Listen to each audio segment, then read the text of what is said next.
Jeremiah, thanks for joining me. Thanks, James. Appreciate it. Thanks for having me, man. Yeah, absolutely. I mean, we haven't got to know you real well, but Sure. we've helped you a little bit with some content and different things, and you've been putting out a ton of content, which is really cool. We'll get into that in a little bit, but why don't you tell me Sure. a little bit about kind of you, your background, and what you're up to and what you're working on? Sure, yeah, man. So my name's Jeremiah Velasquez, as you know. Yeah. I'm a nurse practitioner, and I have two different businesses, Steel City HRT and weight loss, and then I started a new supplement company, which you guys are helping me Yeah. with, Velasquez Supplements. And so the biggest thing for me is I've always been in the role of a W-2 worker. Yeah, And yeah. the grind, just the grind of just having to be told what to do, when to do it. Just one day I just woke up and said, you know what? I can't. I got to do something. Yeah. And that's when that entrepreneurial bug just hit me. So it wasn't with you the whole time. No, Yeah. never. There was a time, James, where I actually thought I never want to do that. I Yeah. always want to be on payroll because it's steady, Absolutely. right? You get a steady paycheck. You're essentially trading time for money, Mhm. but you know what to expect. With entrepreneurism, you never know what to expect, man. Yeah. It's like trying to run a race, being out of shape, and not even knowing how long the race is. Yeah. You never That's a good know. point, Do yeah. you walk? Do you sprint? And so it's been a huge learning curve. I've had the Right. business Steel City for about 1.5 years. I'm learning stuff every single day. And some of it's like, oh my God, like What did I I sign really, up for? Yeah. what am I doing? Yeah. But I couldn't be happier with it though, because the reality is all the trade-offs of working more, making less money initially, Yeah, right. is the chance of freedom. Yeah. There's something special about being able to go to Costco on a Wednesday afternoon, right? That Yeah. you don't get with a W-2 job. Sometimes you have to for the business. 'cause Sometimes might you need have something. to, right? Just the small Yeah. wins. Yeah. No, I get that, and I totally get the freedom thing, but it's hard in that initial jump. So, kind of, Yeah. what was the feeling like? The freedom, or were you just not loving what you were doing on a day to day, or you were loving it, but like, what was that triggering So for kind of me, moment?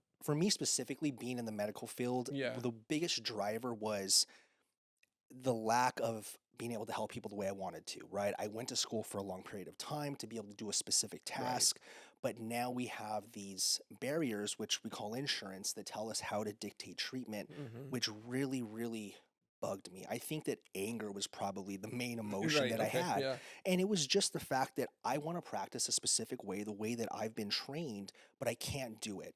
So that was the first thing. The second Yeah. thing was I'm just spinning my wheels. I'm making someone else money. And no matter how hard you work, it doesn't translate. Mm-hmm. But the harder you work when you're your own boss, the more money, the more growth you get. Right. As long as you're good at it. As long as you're good at it. I Yeah, mean, yeah. dude, there are so many times where it's like, hey, I want to start a business. And this is the thing. Yeah. Before I did it, I was just talking about it for a while. I'm like, I want to start a business. But it was just kind of like this half-baked idea in the back of my head. Yeah. It wasn't until I said, you know what? I just have to quit my W-2 because at that point, safety net's gone. Your back's against the wall. Training You wheels got off. to make it Yeah, work. figure it That's out. the only way it works, man. You got to blow up your boat because otherwise you have this safety net to go back to comfort, which Yeah. is, in my opinion, the cousin of death.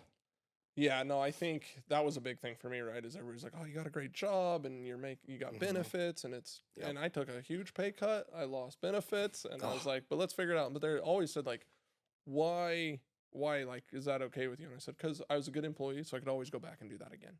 So, and I know that what I was into, I was doing welding and all that stuff, and inspection. I was like, it's an in demand thing. Mhm. There's a shortage of those people. As long as you're willing to show up every day, do a good job, like you can always go back and make money. You might have to start lower. You might have to make less to begin with because you haven't Right. worked your way up. But I'm okay with the risk reward isn't like 100% in or zero. It's Mhm. you go try, and if it works out, great. Or the zero is you go back to doing what you were doing anyway, right? Exactly. Like you have a certain skill set Yep. that you can go utilize, and somebody would hire you with that Mhm. skill set tomorrow, and that's okay. Yeah. You don't want to, No, no. but you could if you had Absolutely. to, right? Anytime, right? Yeah. And so I think that we as people, we tend to overemphasize risk. And we Mhm. think that risk is this massive thing that you can never come back from. And because of that, we always do things to Yeah. minimize it. We're just trying Right. not to fail, but we're never actually pursuing success. We're never taking risks, which is an entrepreneurial superpower because risk tolerance, if you don't develop that, you are never going to be able to grow a business. You just can't. Yeah. It's risky. Yeah. Have you always had like a risk tolerance? Or, Never. yeah, I was yeah, the opposite, yeah, dude. yeah.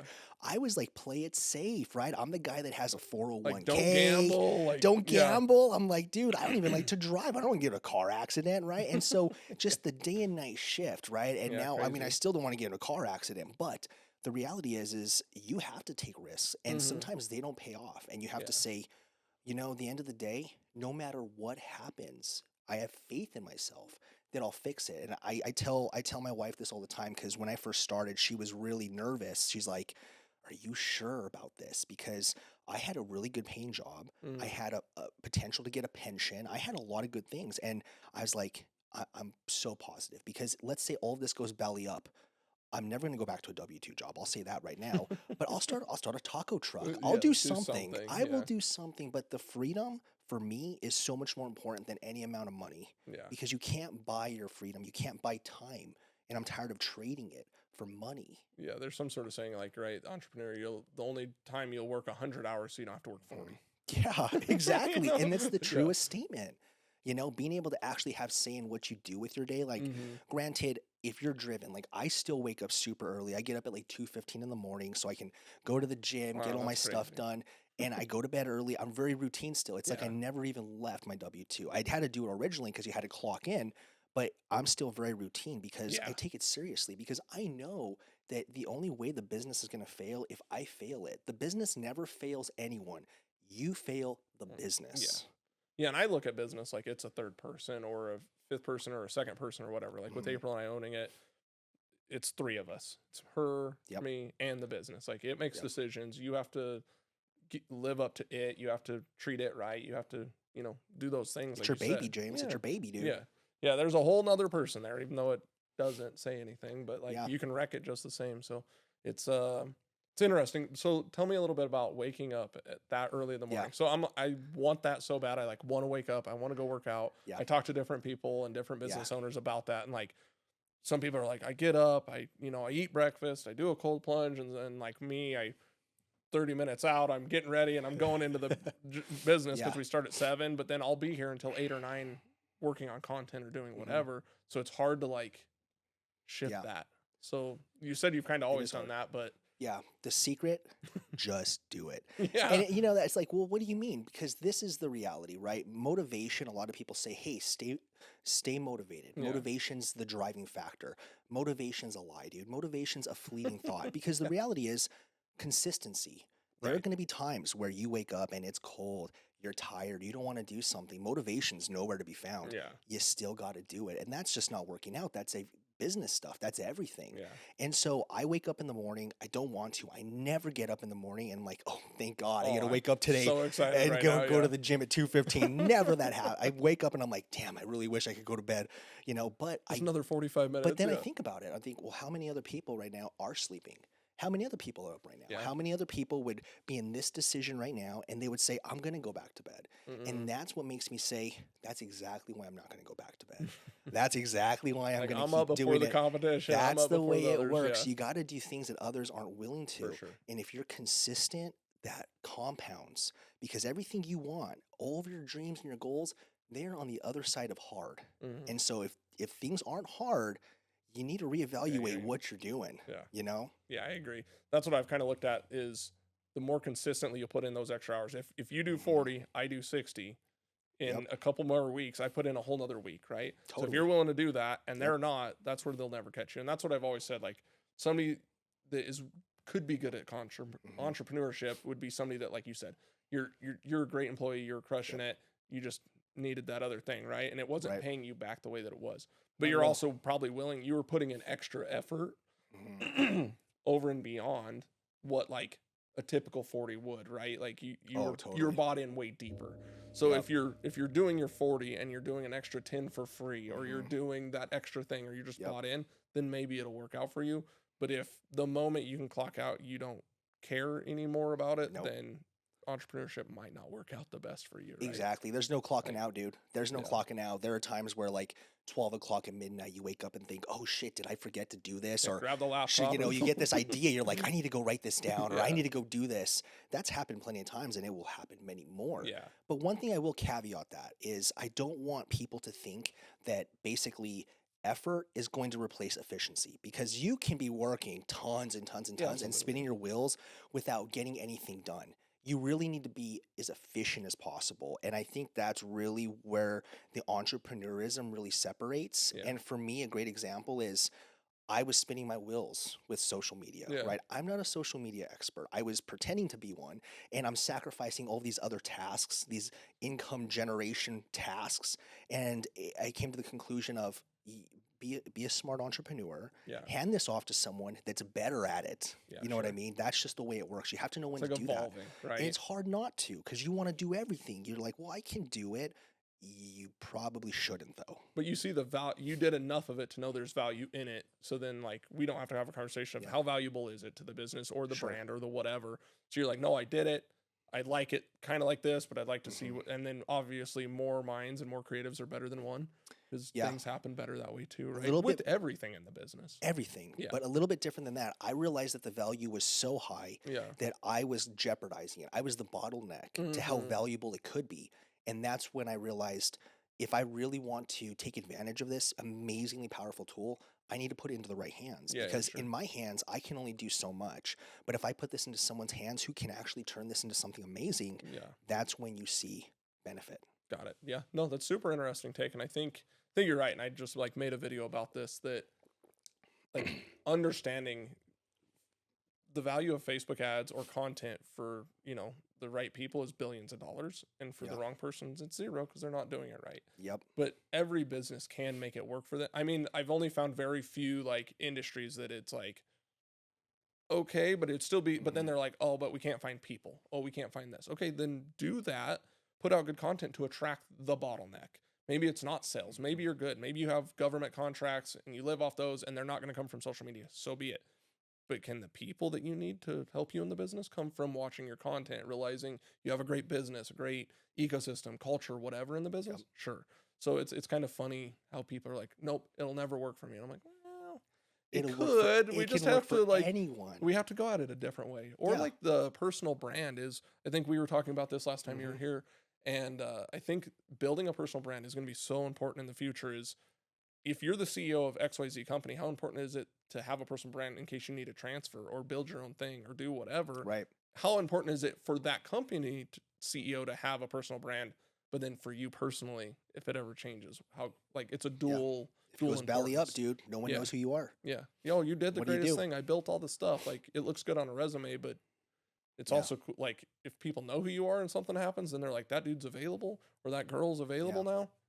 I mean, Snatch them up. resumes, phone books, all this stuff's gone, dude. It's social media. Yeah, personal brand Employers is your resume. look at social media. I mean, that's just the reality. Like, social media is everything right now. And Yeah.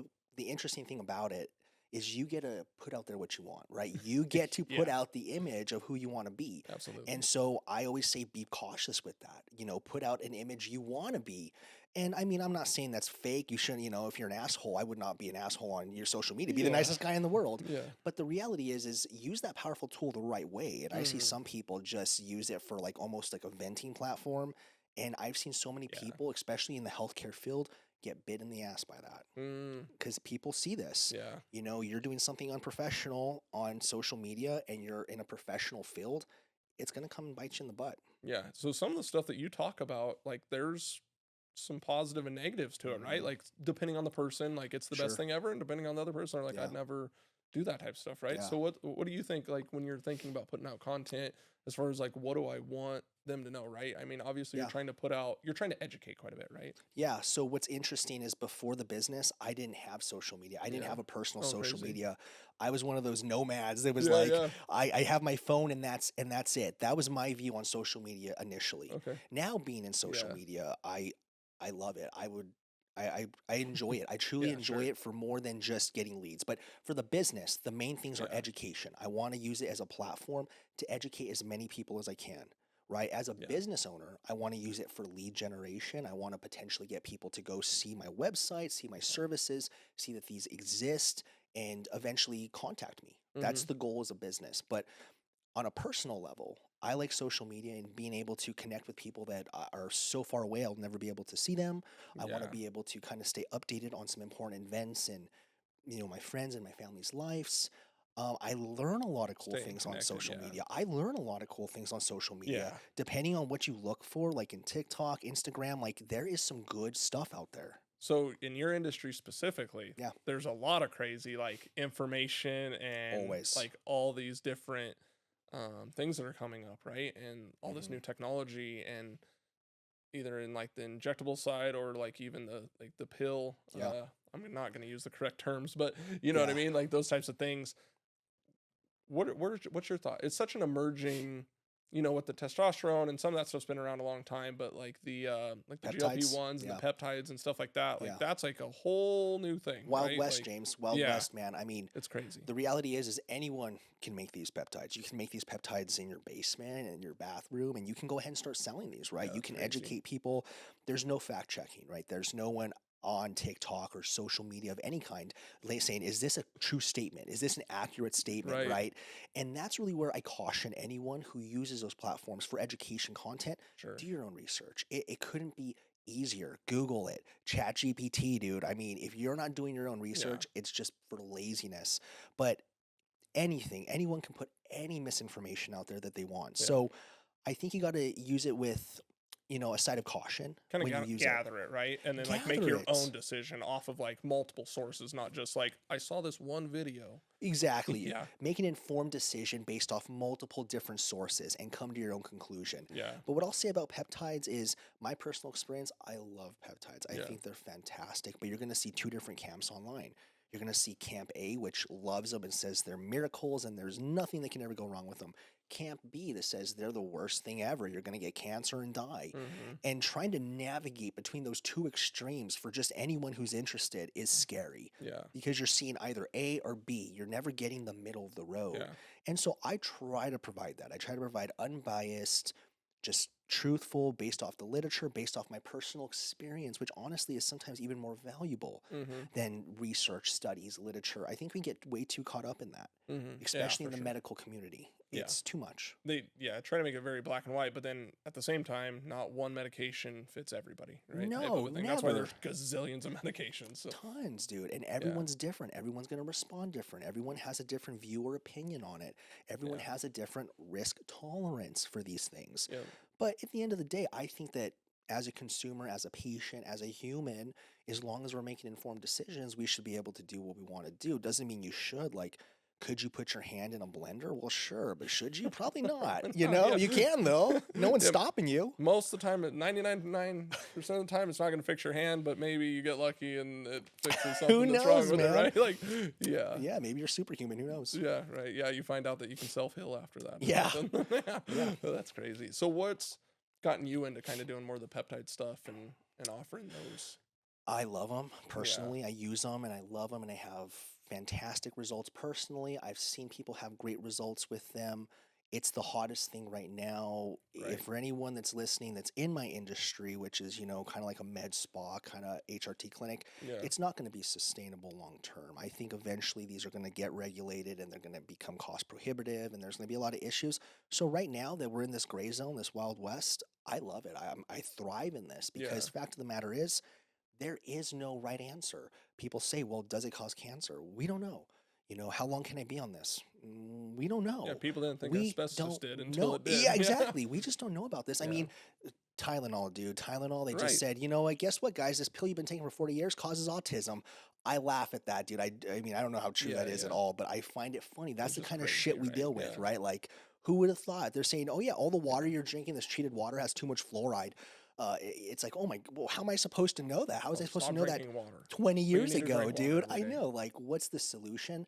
There isn't one. It's Yeah. just things change, and you have to just do your own research is number one. Yeah. But you have to assess, for me for me personally, being on tirzepatide, people ask me all the time, which is the GLP-1, how long can I be on this? I don't know. We don't have the research. I could be on this for 5 years and then all of a sudden blow up.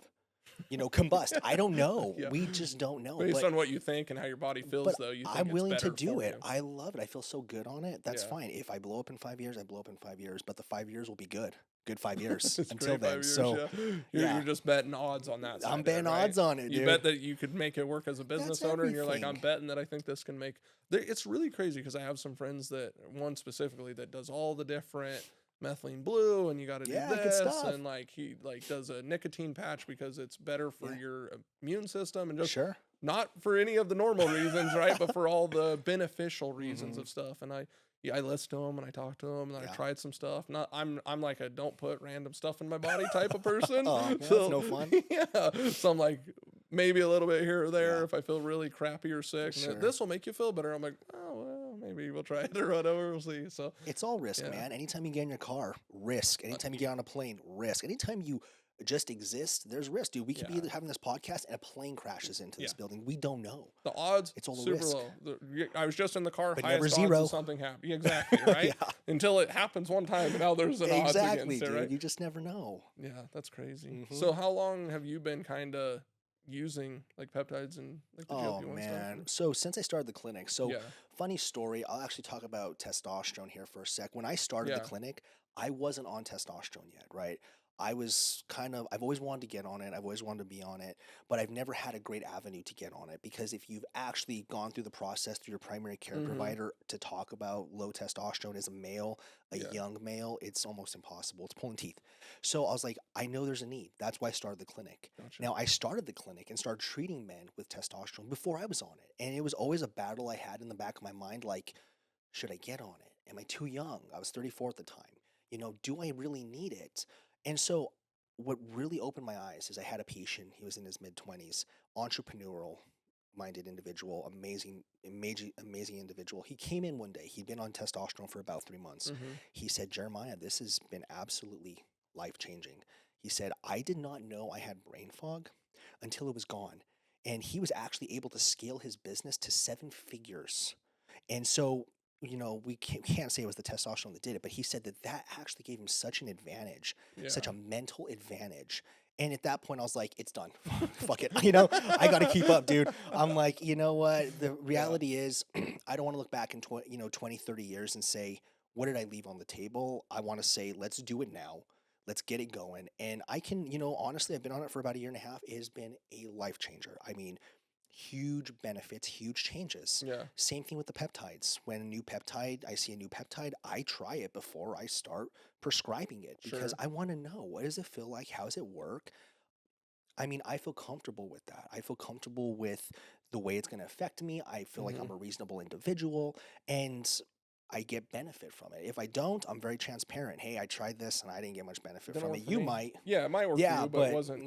not my thing, Yeah, sure. So it's been a minute, James. Yeah. Well, and then testosterone, like I guess I've known people more or less when they say you're on steroids, right? You're like Steroids, you're yeah, doing I a love that. cycle of like testosterone, right? Yeah. And maybe you can help me understand the difference or what that looks like. But a lot of what I had heard from people that would like lift weights or whatever, they'll Mhm. do a cycle, so they like kind of step up in it and then taper off of Yeah. it and do it for a while and then be done with it, right? Yeah. So what about like is that probably a more like a heavier dose of Don't testosterone? waste, or, like, don't waste your time with that. What happens is, and I actually got a lot of shit recently on TikTok about this because the post was, is TRT steroids? It is. Absolutely. Yeah. Steroids is just, it's a term for the type of hormone that it Yeah. is. But we say steroids and we think of professional bodybuilders abusing Yeah, it, yeah. dying of cancer, heart disease, all this shit. But the reality is, these are hormones that can be used responsibly. Now, Mhm. when we talk about steroids and kind of what you're talking about are cycles, you're using very high doses Yeah. for smaller periods of time to achieve a finite time frame of muscle building, right? Result, Bodybuilding, yeah. essentially. You're timing it for going on a bodybuilding stage. Yeah. That's not researched at all. That's unstudied. These guys are doing some incredibly dangerous things. I don't advocate for that, of course. But with testosterone, with even things like nandrolone, oxandrolone, which are also used in that bodybuilding context, these can be used safely Yeah. for, long-term, medium-term, short-term use. It doesn't have to be cycled. So TRT, or as I like to call it, testosterone optimization therapy, Mhm. doesn't need to be cycled. This is something that you can be on as long as you want, but what's really important to know is you can get off at any time. You don't have to be on it. once you're on Yeah. it, which is a huge Yeah, misconception. and I think a lot of people think that, right? Or like once you're on Yeah. it, like it's kind of like working out, right? You Yep. don't, if you stop working out, your body's going to go back to more like what it was. Have you done or seen enough in testing where it's like if you're on it like small amounts for a while and then you get Mhm. off of it, did their testosterone levels just return to what they were before being on it? That's a Like, really good question. yeah, Yeah, so basically, when you're on testosterone, your body doesn't know James is injecting testosterone. Your yeah, body thinks, dude, we're making too much testosterone. We got to stop. The mm, only thing it can do is stop making its own natural testosterone. That's its only course of action. yeah, And so while you're on this injectable pill, cream, whatever form you're taking, you're not making your natural testosterone. Now, once you get off of it, what's going to happen is your testosterone level is going to drop. It's going to drop below you when you started. okay, So yeah, you're probably going to feel kind of shitty. But what's going to happen then is your brain acting as a thermostat says, dude, this is way too low. We need to start making this again. mm-hmm, So it starts making that natural testosterone again. And it brings you back up to whatever your baseline is, right? You kind of have this sure, baseline that, it changes. People ask me, what can I do to naturally increase my testosterone, right? They think there's a secret pill or a yeah, secret herb, like ashwagandha, fenugreek. These are all called adaptogens. yeah, They maybe do a little bit, but they don't move the needle. Sleep, exercise, protein. As much as you hate to hear it, that's it. yeah, So the gotta be more baseline active, changes. Yeah, baseline changes. High levels of stress, low sleep. Guess what? You're dipping your testosterone, mm-hmm, but it just kind of fluctuates. But yeah, once you get off of exogenous forms, pills, creams, injections, your body starts making its own again. got it, yeah. Yeah. So I think that's where a lot of people think like once I start something, I can't ever get off Hear it all of the it, time. yeah, Hear it all the time, dude. yeah, Yeah, huge misconception and an unfortunate barrier to seeking treatment of like, yeah, hey, I don't know if I'm ready to be on this forever.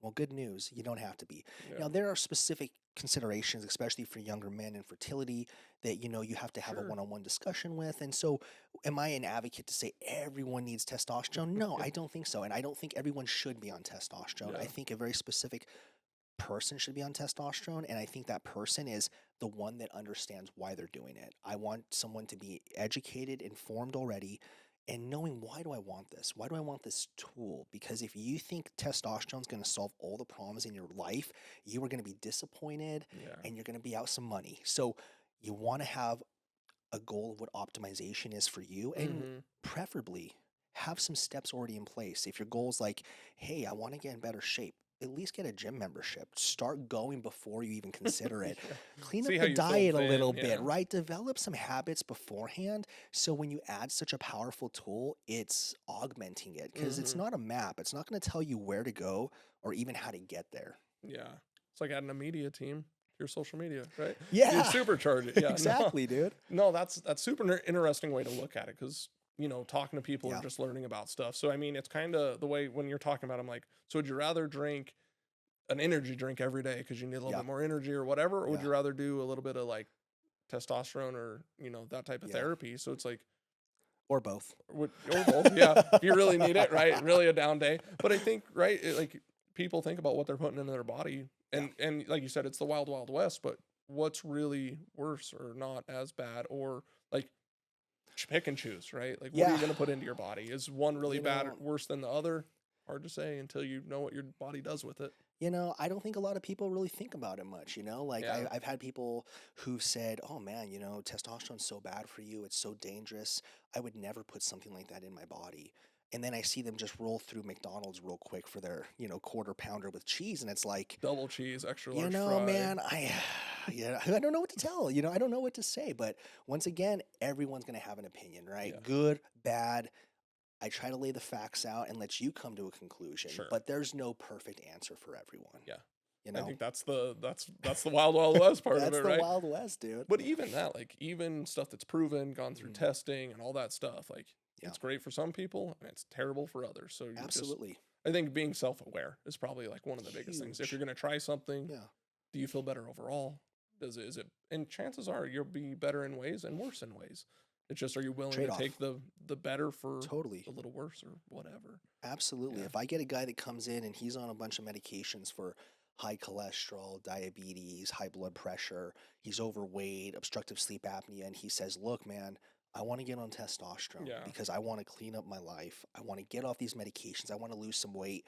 If you look at the medical community, they're going to say, "Dude, don't treat that guy. That guy's a walking risk." You know, don't give that guy testosterone. He'll Yeah. die, which is not true. But the reality is, I'm going to take a chance on him. He Yeah. has the right mindset. He wants to improve his life. Sure. He's going to use this tool to get off of all these other potentially harmful medications in their own right, reverse Yeah. some of these metabolic conditions that can be reversed. Why not? Why can't we take a chance in someone and actually Yeah. give them some power, right? Maybe that's his key. How Yeah. many times would that guy go anywhere else and they say, "Sorry, man, because of all these comorbidities, we can't treat you." And how shitty does it feel to be so invalidated time and time again, Yeah. right? It's like, well, it's my body. Why can't I do this? You know, I'm willing to take the risk because I want the long-term reward, Yeah. you know. No, it's kind of crazy. Like it's Totally. you're like literally every day trying to figure out the new path or with the new people or Yeah. the new supplements or different things that are coming out or whatever is really Yeah. crazy. So is that what kind of led you into coming up with the new company and all the supplement side of things or Oh yeah, the supplement company. So basically what I've realized is there's a huge portion of people who, because of these negative stigmas of hormones, they want Yeah. to try alternative methods. Completely respect that. And so for that, I wanted to provide some options, right? I want to Sure. provide options for people who just don't feel comfortable with taking any kind of hormone because even if it's beneficial, I could tell you till I'm blue in the face, but if you're Yeah. not comfortable with it, it doesn't matter. It's not worth it. You got to feel comfortable with your treatment.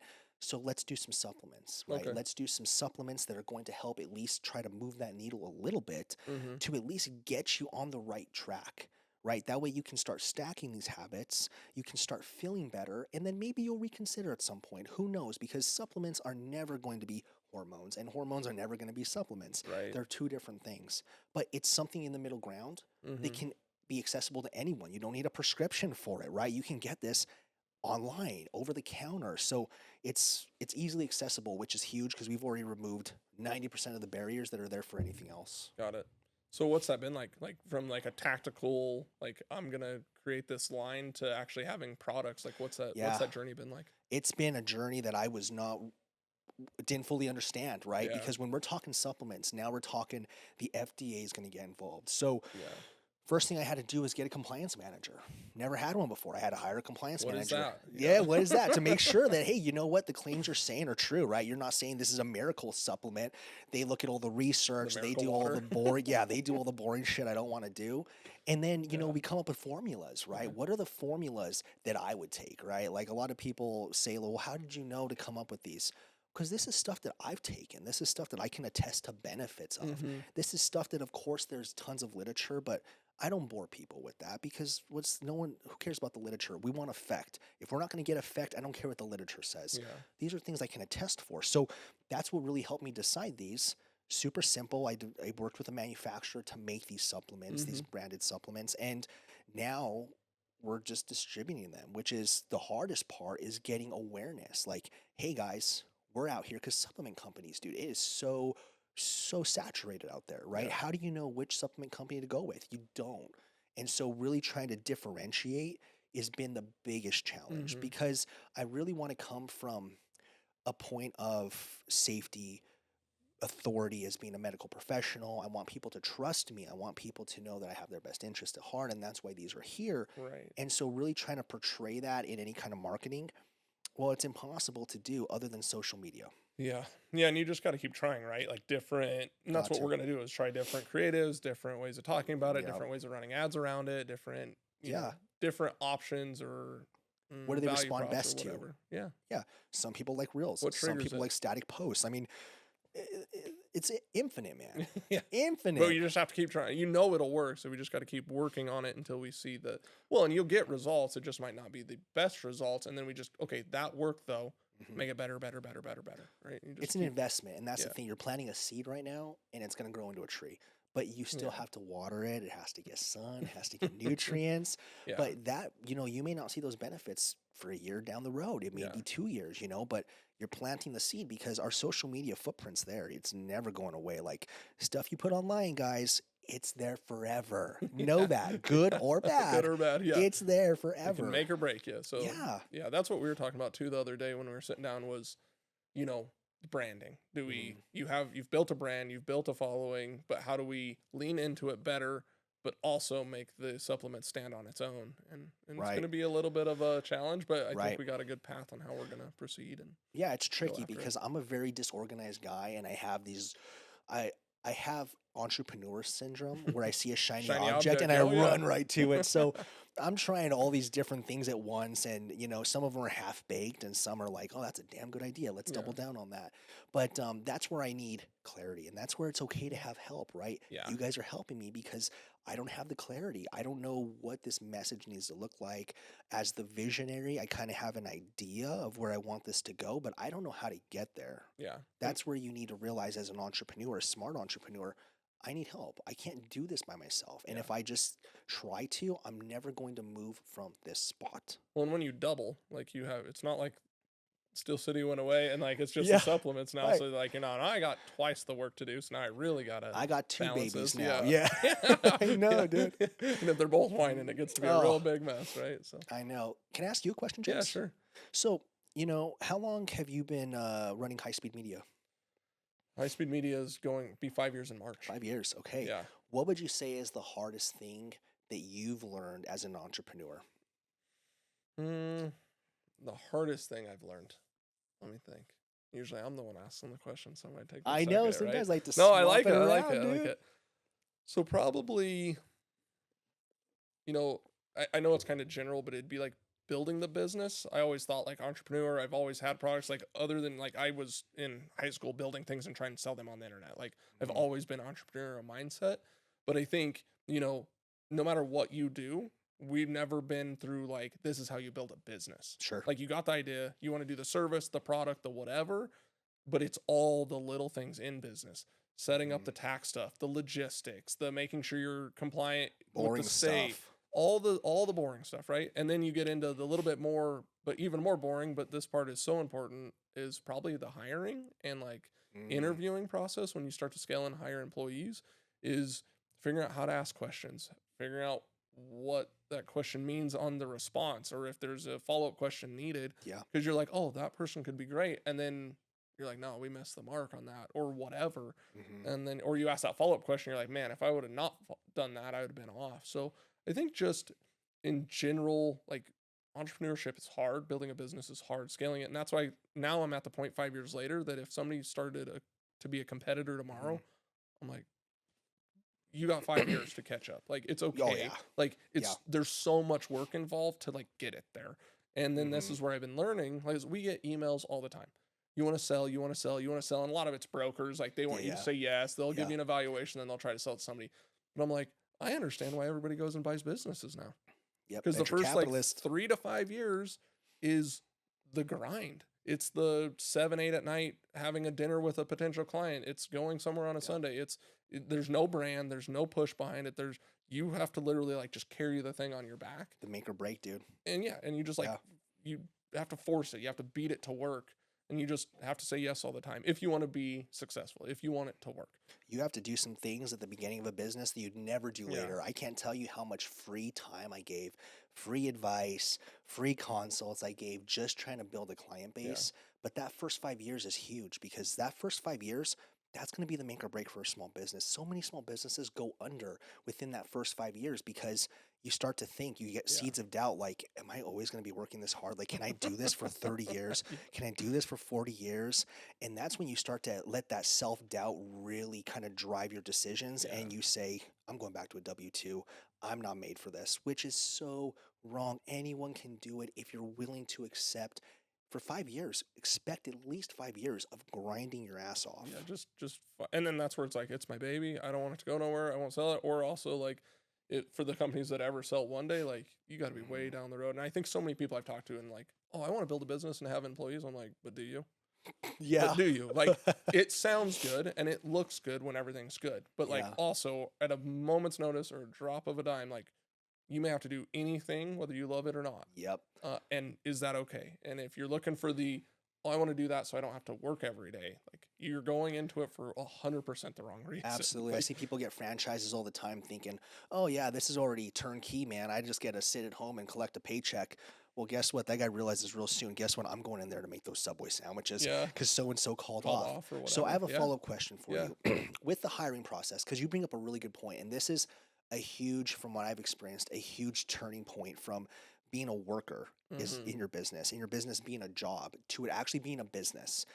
How do you maintain that culture that you've developed while hiring other people in and adopting the culture? So yeah, my mindset is building a business that I want to work in. And it has Mhm. been since the day I left corporate, working nights, working Yeah. swing shifts, working overtime, working on call, working on Mhm. whatever. Those things sucked, but they paid good and it was good. It was all good. Like I Right. worked overtime, I was able to buy extra stuff, whatever. But the day I started the business or our first employee, I said, what's the schedule that I've always wanted? And that was Monday through Thursday, Mm. 4 10s, because I like racing. I enjoy the Yeah. weekends.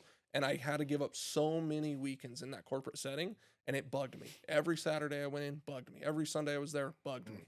So I said, not going to try to do that. We work Saturdays and Sundays for clients at times, but our Mhm. normal structure is going to be Monday through Thursday. So I always get my weekends off. Now, do I want a fun environment? Do I want a couch to sit on? Do I want to have a sim rig that I can play with, even though I don't get no time because we're busy running the business? But build a fun environment. Have a Mhm. podcast studio. I love content. Build what I want for me. And you know, if the employees are into the same things and enjoy cameras and content and lighting, I think we're providing an environment they enjoy, right? So I'm hoping we're going to start, and we already have, attracting people that want to work for I us. love that. You know what I mean? So then Yeah. the hiring process is even better. I made a post yesterday.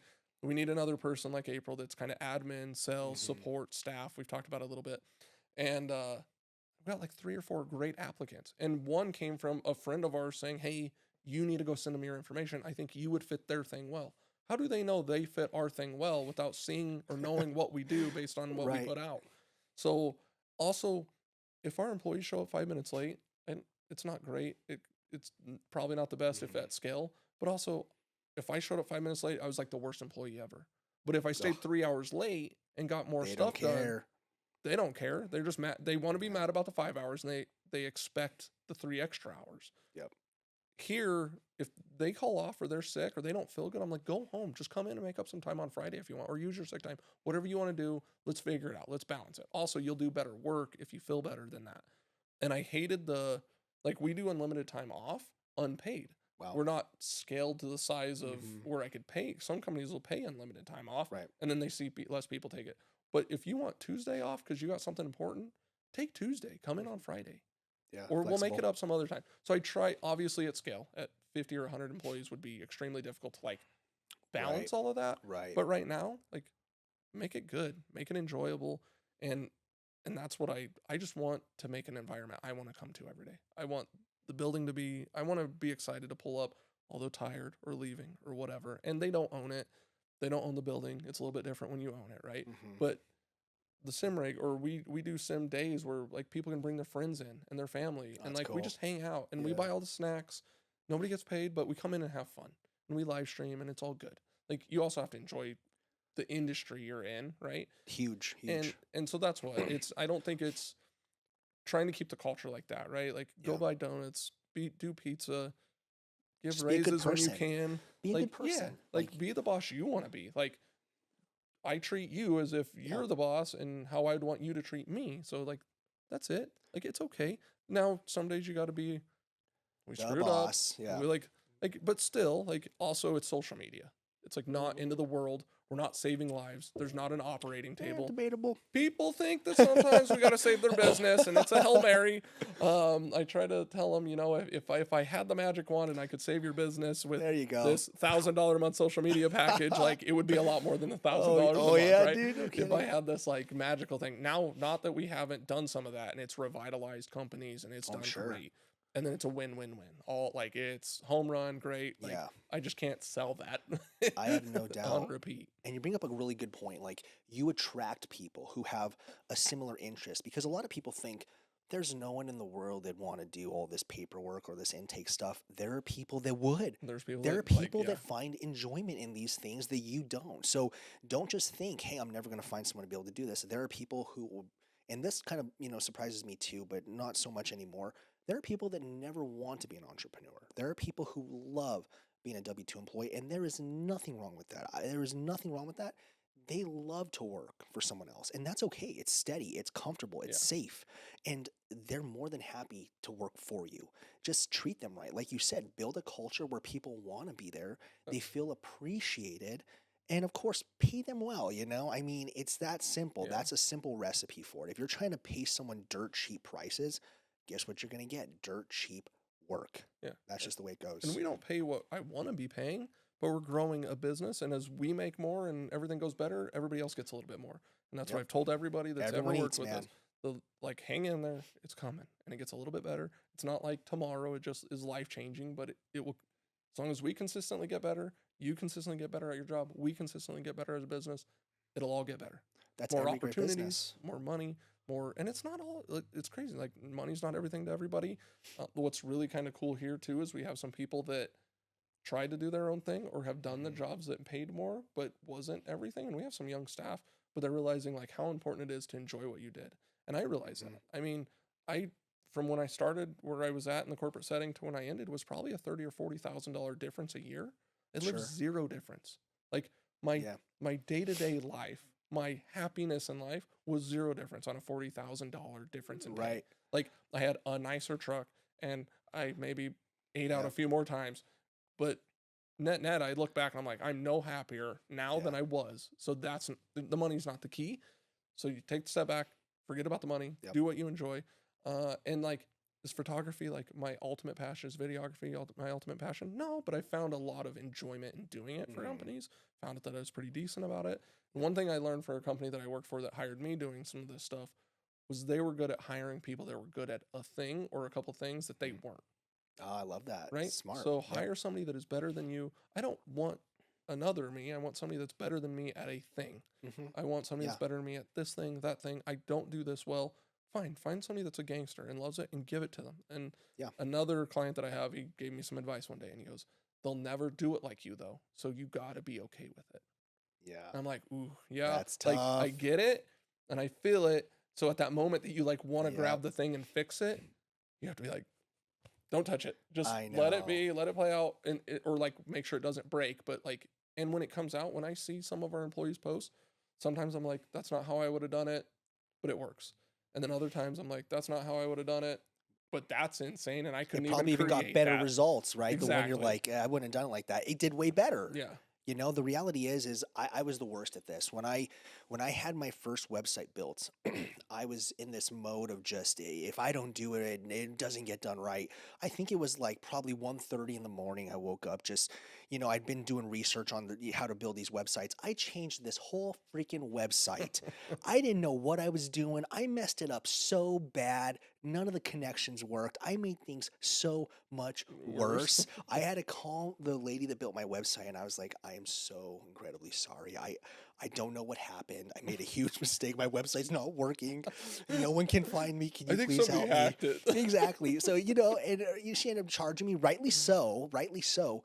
And I'm just like, dude, you need to get hands off. If you have someone who you are hiring that is better at something than you, back off. But they won't do it exactly how you do it. But And sometimes that's that's good. okay. That's Yeah, probably like, good. they're probably doing it for a reason. That's probably right? good because the Yeah. reason you're having them do it is because the way you were doing it wasn't It working. wasn't working anyway. You know what I But mean? it's hard. Like, that mindset shift and scaling a business, like, it gets hard. But also I think trying to hire, like I said, like, hire better people. But when you're new in business, Mhm. your first hire, second, third, it's hard to like go hire somebody that's like great at it because you Yeah. can't afford the person Good also point. that's great at it, right? Yeah, good point. And I think what we've realized is one thing I tell everybody, and it kind of throws them off, is I'm like, I can't go hire a plumber or a diesel mechanic or somebody that's done this Mhm. for 40 years.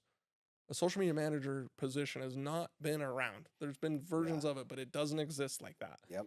So it's a very new thing. So it's not like I'm gonna be like, hey man, Niche. how many years do you have? Oh, like I've been doing it for 20 years. I've done Yeah. $10 million in ad Yeah. spend and da da da da da. Right. Like, there's not. Yeah. It's not like other skill sets or trades where there's a bucket of those people that have just Mhm. done it forever, good and bad. Yeah. Good is they don't bring in the bad habits, the bad things from other places, those types of stuff. The Unknown bad growth is potential of the whole industry. they're learning from kind of the get too. One thing Mhm. that's cool though here is like people have big passion for like video, creating video and Mhm. photos and all that and creating content you have to be into that, right? Yeah. So It's this is a mandatory. great home for people that are like, to make it as a photographer only, extremely hard. To make it as a videographer only, extremely hard. So we've created I think, a really cool ecosystem that they can come make a living while getting to utilize those like passions a few times a week type of a thing. Sure. You know what I mean? So that part's cool. Right. So I love that because like I think that's how we attract people. Like, yes, there are people that are like, I want to do XYZ, and like people look at that, I'm like, I never want to do that. Or people are like, I'm passionate. Like, how are you passionate about that? Yeah. But it's also a Exactly. creative, like it's hard because creatively here, it's not like, think about going to McDonald's and saying like, but building a custom cheeseburger like every time. Like, Custom. but it's, yeah, Wow. you know what I mean? Like that Yeah. wouldn't work for their pattern. No So I'm like way. trying to build this templated process for how do we like crush on social media. But the last caveat is the creative. Yeah. And is the point I can't control, I don't need to control, but I need people that are creative and kind of can come up with their own stuff, right? Kind of like you, like the Wild Their own Wild West. spin. Yeah. Forever, we will Yeah. have this Wild Wild West little thing at the very end that says like, You have do it to. and how you would or how you Mhm. think would work best. Or and we actually had a great conversation that it was kind of like, if you have a girl or a guy that's like maybe has different algorithms and they Sure. watch social media, they get their ideas from some of that. Which way is it coming from?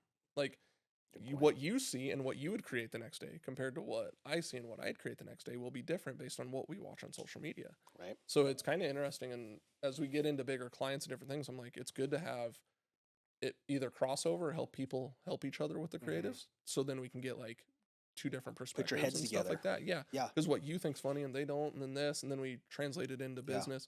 So we're actually going to start doing, I've wanted to do this for so long, but it's hard. Like, if you're gonna go to 2 people, you might as well try to get to 10 because like until you get 10, like Mhm. all the different little facets of the business aren't covered, it feels like. Right. But doing strategy sessions with the team where we all sit down and we say, I think this is cool, I think this is cool, I Yeah. should try this, you should try that. And we do in like micro ways, Mhm. but I want to make it like a thing every week where we're like, this is working, this is cool, that worked, try this. Because they get burnt out too on like Sure. creative thinking, like writer's block, It's right? difficult. Yeah. So how can we like pump energy into that too? And not just that, but you're also battling AI now, right? AI Yeah. is trying to throw its hand in there. Battling and embracing.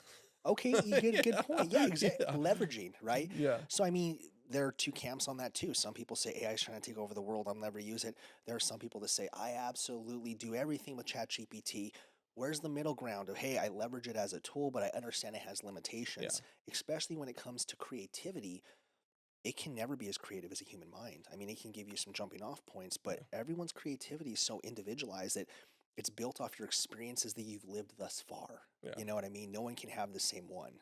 It's super interesting. I think we're like in the like hub of it too with AI, right? Because like Oh, creative, yeah. like people are like, I created my own graphics. Yeah. And like the thing has 6 fingers and that's weird. Yeah. And like, but that looks good, but like Yep. it's evolving pretty quickly. But also you can see stuff that's not super authentic, or you can kind of like write it off that like, Right. they just did it in chat. Also, go have AI hold a camera for you. Oh, yeah. Like that's not Dude, gonna happen. Chat screwed me over so many times with their M dashes, dude. They do the M dash whenever you Yeah. have it write something. It puts these little M dashes instead of I commas. hate it. Dude, it's a dead giveaway that it's a Chat GPT thing. And once you dude. start reading through something that has a bunch of dashes in it, you just like write it off. You're like, nobody Yeah. even cared to write this. No, yep. So like whatever. Like, Exactly. you know what I mean? So I think that's kind of crazy. Internally, just to give you kind of like kind of what we do, it's like every one of our employees now has a assistant. So they'll take the post and they'll put it in there. I when you make a ton of posts and you do a ton of writing, like write 1,000, word paper, you're gonna have some spelling mistakes, you're gonna fudge it Sure. a little bit here or there. Well, we're creating a ton of content, writing a ton of copy and posts and all that stuff. So now what we're doing is trying to take like our post and put it into like there and show a screenshot, and it like proofreads for us. So it's like every yeah. employee has like an assistant, and it's caught a lot. Our error rate's gotten way better. Not perfect, but way better. Sure. And on the other side of it, though, we have clients that love to make content, which is so good for us. We have other clients, I don't want to be on camera. They don't ever send us content. We struggle. Yeah. Well, now with the like build of AI, do I love it? No, I'd rather it be authentic to them, but it's better than just like putting out a graphic every day. If I can Right. at least use AI to make some sort of videos or using it for voiceovers, pivot. things that would have taken us hours or had to pay somebody to do, Mhm. now we can speed up and actually it makes us more efficient and can deliver a better product. So like somebody's like, I don't want to do the voiceover. We're like, cool, we'll just throw it into AI. It'll do the voiceover for us Yep. instead of me finding a voice actor or sending it to Fiverr and paying 15, 20 bucks for somebody to do a voiceover with a certain script. And then we can control the script that way, or we can send it to them, make a slight change, and throw it back in. And then, so that part's really helped us like bridge the gap for clients that aren't fully bought into like creating their own content. Right. Is It's it training perfect? wheels. No, it's but we're definitely doing better than not having it. I mean, you have to think on social media, nobody was even putting out vertical videos like 5 years ago. Right. It was just starting. It Just was straight up literally landscape. photos and graphics. Yeah. And like that's how you crushed it. And then like maybe you put some videos on YouTube, and now every platform is vertical video, Everything's crazy video. edits. Yep. Like I think about like real estate and people promoting a plot of land, and they would just post the worst photos ever. If anything, it would be like an okay photo from a drone, but it's still like weeds. Right. And then I saw this post the other day, and this lady goes, like she was selling this piece of land, and they used AI to make it look like a development or a big home or an industrial building, Man. and like gave the visual of what it could be used for. I'm Yeah. like, without AI, how do you even? What are you going to send that to an architect and have him draw up a building, and then you're going to superimpose it? Like impossible. So I love the like integration of like that with AI is super cool. And that's what we've been talking about, like transitions. Like if we have a video that goes here and ends here, but we want to blend them, like utilizing AI to make the transition, there's been some really cool like transitional things. Yeah. I'm like, what would have taken hours? And all that does is like our cost is, I mean, we raise our prices a little bit as obviously we get better and we provide even better services and all that stuff. But then also we're buying software and paying for some of this stuff to help us do higher level content, higher level deliverables. It's not what it was. Like people are like, I just want to put out videos. And you're like, that's way more work. You know what I mean? Like, okay, but like that's way more work. And it's not always the best. What's really crazy now is if you post photos and videos, like now you can see the views on the photo. Oh, really? And a lot of it's way more than what you would have thought on some of these photo posts. You're like, that photo post got 250,000 views. You're like, what? Like when you look at the reactions in the comments, you're like, it did well, but I wouldn't have thought that, like, based on the 700 likes that the photo got, that got 250,000 views on a photo post. So it's like, you just never know. These trends change, you know. We're all videos now, but tomorrow we might be, I want static pictures. You know, one day it may be, hey, you know what? I want just written word. Who knows? Like things are changing all the time. So that's how dynamic social media trends are. We never know where it's going to go. I was just looking the other day, because you bring up a good point about all this software.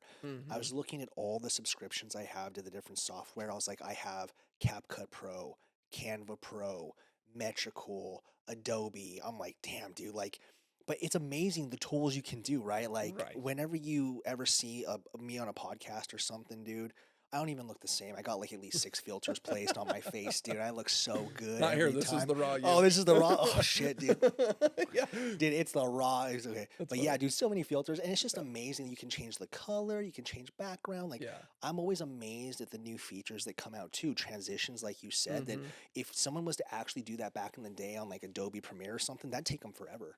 You know, I'll always probably lean on that. I grew up with actually having to remove back, like cut me, like my initial thumbnails for my YouTube channel. I like would have to cut me or the car out, like Photoshop, pen tool, dot. Take me 45 minutes to do thumbnail. Now you throw it in CapCut and say remove background. It's 4 seconds. Done, you're like, dude, done. It's just amazing. I mean, AI has really improved efficiency.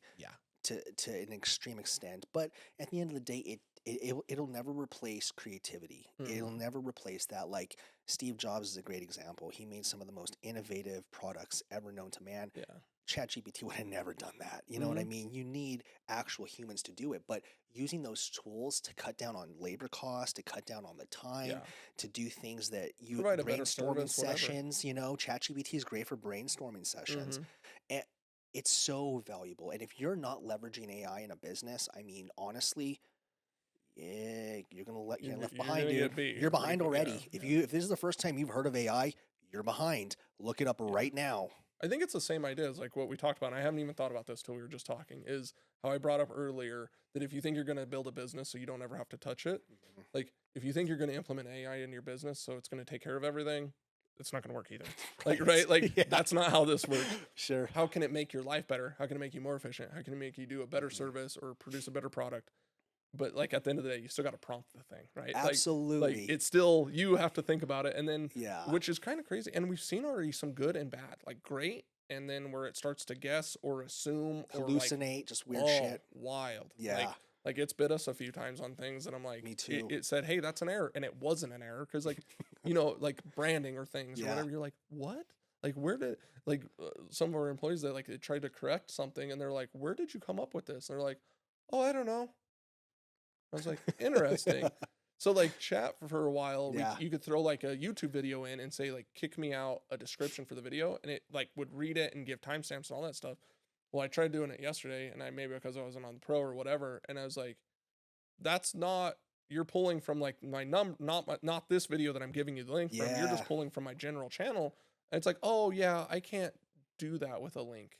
I'm like, you didn't tell me you couldn't. You just like Yeah. fluffed it and guessed it, and I then know. that. Sometimes ChatGPT is full of shit, dude. It's misinformed me. It's come up with like fake studies that never happened before. Like, you got to fact check it. And it says that. It's very transparent. It says fact check this stuff. Like, don't just assume it's law. It's honest, but it's just pulling the data that's out there. And if the data is wrong, if you put in a video just full of misinformation and you're like, hey, tell me everything about this video, it's going to just spit it out. You're going to have misinformation again. For sure. So using it appropriately is huge. And I can't tell you how many times it has bit me in the ass that I have not double checked my chat GPTs, Yeah, like dude. it's an assistant. It checks you, and then you got to check it back. Yeah, traumatized, dude. Won't do that again. So talking a bunch about AI, how are you utilizing it in your business? Dude, in every way possible. Yeah. I'd say the biggest thing that I do, contracts. I think a lot of people underestimate how good ChatGPT is at making contracts. You got to look at this shit, though. You got to make sure it's legit. But contracts, because I'm not a lawyer. You know, you could pay a lawyer, but if it's a simple contract, I use ChatGPT right away. It's really good at it. And they've actually, I don't know how accurate this is, but they've tested ChatGPT to take the bar exam, which is an exam that lawyers take. And they saw that it scored much higher than any humans did. That's crazy. Now, granted, you know, fact check that, but the reality is contracts number one, because I'm not going to sit here and write a contract. As far as you're not a lawyer, I'm not a lawyer. Brainstorming, huge, dude. Like it's almost a mentor of mine. Yeah. Because with ChatGPT, you get to customize it. Like I have a ChatGPT for product reviews, blogs, podcasts, both of the businesses, business advice, legal advice, and you can customize all this stuff. So, for instance, my marketing one. Yeah. Tons of Alex Hormozy stuff in there. I put in videos. I put in, you know, Reddits. I put in so much information. It'll kind of extrapolate it, develop its own personality based off the content, and give me guidance in that voice, right? My brand voice is huge. You can, you know, put in a lot of the content that you've made personally, and it'll adapt that voice. So if you want some brand voice content, hey, using my brand voice, you know, write me a small paragraph about whatever. You know, so it can be leveraged in so many ways. Another way too, if I run into a tutorial, I don't know how to do something. Hey, you know, my car's making this weird noise, dude. What could it possibly be? It's not bad. Yeah, instead of phoning a friend, Instead you just of phone phoning a ChatGPT. friend, just phone ChatGPT, dude, right on your phone, right? Yeah, no, and I think that's a great way to look at it, right? It's like I said, an assistant to your life and to whatever you're doing. I think even our employees, they'll like feed a website in and say like, learn as much as you can about this. So then how much does that speed them up in learning? One of our favorite things here is learning about everybody's different businesses, but also one of the hardest things is learning about everybody's business, right? So how can we learn it? How can we speed up the initial learning and then deep dive from there, which is really cool. But yeah, that's interesting that you like have built it. April's super big into it. I'm like, utilize it as I need it, and I like try to bounce in and out at different times. Raw ChatGPT, but dude. yeah, no, I haven't. I like use it as like a bounce board. Like I try to like send something at it, and I want it to give me like ideas back, and then I'll like figure it out from there. I don't just be like run with it, but like revamping our whole sales process. I was like, what about this? And it was like, yeah, do this. I was like, no. And it like started to something I fed it at the very beginning that I didn't want it to really think about anymore. It kept trying to like throw it in there, and I'm like, no, but like, so you almost look through the noise a little bit in there, and then like, I like this, and this. Move forward. Right. And that's what I've kind of done. And you got to be cautious too, though, because, you know, like I think oftentimes, hey, what happens if ChatGPT just goes away? Like, I'm screwed. Like, I am so dependent on ChatGPT. It's like, it's kind of like typing with like, when's the last time you actually wrote something, like a long document? Dude, I get hand cramps like 4 sentences in now, dude. My hands are deconditioned. Spell check, dude. I suck at spelling now. Like, I am just so jacked up now. Like the things you learn in like 4th grade, 5th grade when we're learning to write and Yeah, all this right. stuff, we don't do it anymore. We're typing, dude, autocorrect, spell correct. It does so much for us now. I am so babied by all the technology that I'm Yeah. like, damn, dude, I better tone it back a little bit, It's like using a Tesla with autopilot. You just let the thing drive, and you're like, I don't want to You drive forget how to anymore. drive, dude. Yeah, I think it's interesting though, but I think it's also probably opened up bandwidth in your brain to think about the next level of things, right? When Right. like that you can speed up and get through, you're like, cool, no problem. Now what can I think about? Or one of my favorite things with having the social media agency, I've only done it like once, but was proofing a business. And that was like, I literally like, created a website and ran ads against, I was thinking about a co-working space next door. Before I spent $1 on doing it, I just like ran ads to look at the supply and demand or need in our area for it. I didn't see what I wanted. I'm like, how much did that save me Yeah. in that, right? So, Huge. how can you balance that? Like, come up with ideas. How can you proof ideas? And how fast can you roll through? Like, is it sustainable or a good idea or a bad idea? And move on. Next. And there's no emotion. That's the biggest thing. This Yeah. makes logical decisions based off the information that it has. It's not going to be emotional like we tend to be because for now. for now, So you right? ask it, can you be more emotional? And then it's like, oh, Starts crying somewhere out of the computer. But the reality is when we make emotional decisions, Yeah. which we tend to do as humans, they're usually wrong because they're not logical. Exactly. Logical decisions usually suck to have to make, but ChatGPT, it doesn't care. It'll make that for you, and that makes it easy. Yeah, and I think like, follow up emails, different like, I guess automating certain things in your business that took forever is a great way to like do that, right? And Oh, are you dude, guys, because so you have to important. keep a lot of notes and everything on Oh, patients yeah. and all that stuff, Yep. right? So Documentation. so I've been hearing like some of the like HIPAA compliant AIs and different things like that where they have to like live in their own little bubble, or they're supposed to, or Yeah, I don't know how HIPAA compliant any AI is, but they exist, Yeah, right? Like, hey, yeah. this this documentation thing, you're dictating on this AI note thing, it'll make the notes for you. Love it. I think it's fantastic. Yeah. I use AI all the time for documentation and stuff. I mean, the reality is it does a fantastic job. It's a personal assistant, like you said, Yeah. like it saves you time. And if you use it in that aspect of like, this is going to save me so much time, especially in research of anything, then you get more time to actually work on executing it.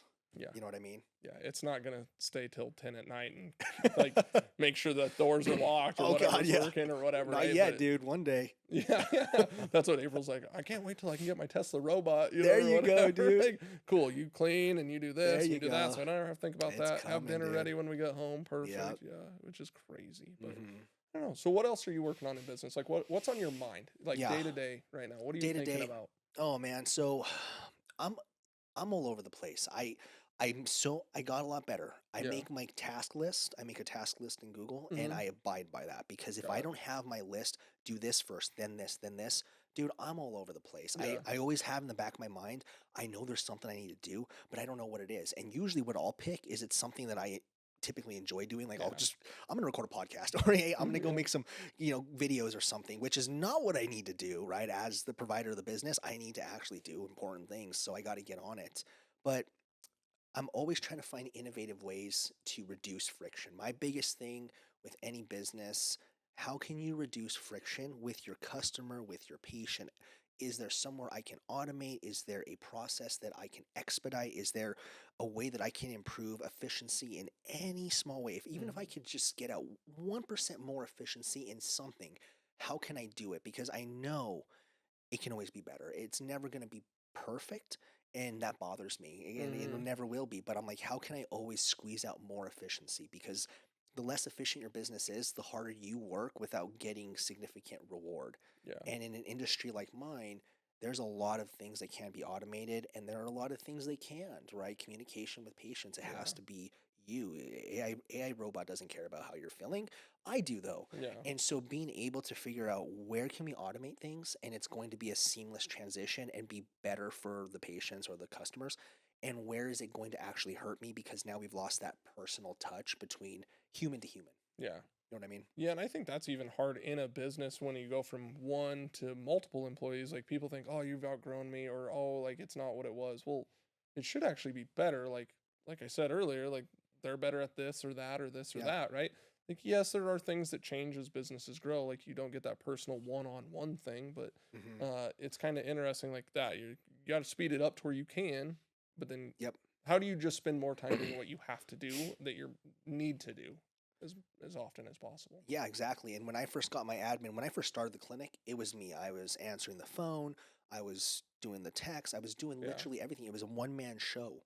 Then I got an admin. Okay, that made a huge difference, but it created a little friction for some Hmm. people because some people are like, well, I don't want to talk to the admin. I want to talk to I you. called you for Now yeah, it's like, and granted, you can get to me, but there's got to be a triage, right? There's got to yeah. be something there that frees me up to do other things. Otherwise, I'd be on the phone all day. I would never get anything You done. wouldn't want me to be in an appointment with you and just be like, oh, hold on one second. Hey, what's Exactly. going on? Yeah. And so there's always going to be that growing pain of when you start to grow the business, you're not going to be involved as much, Yeah.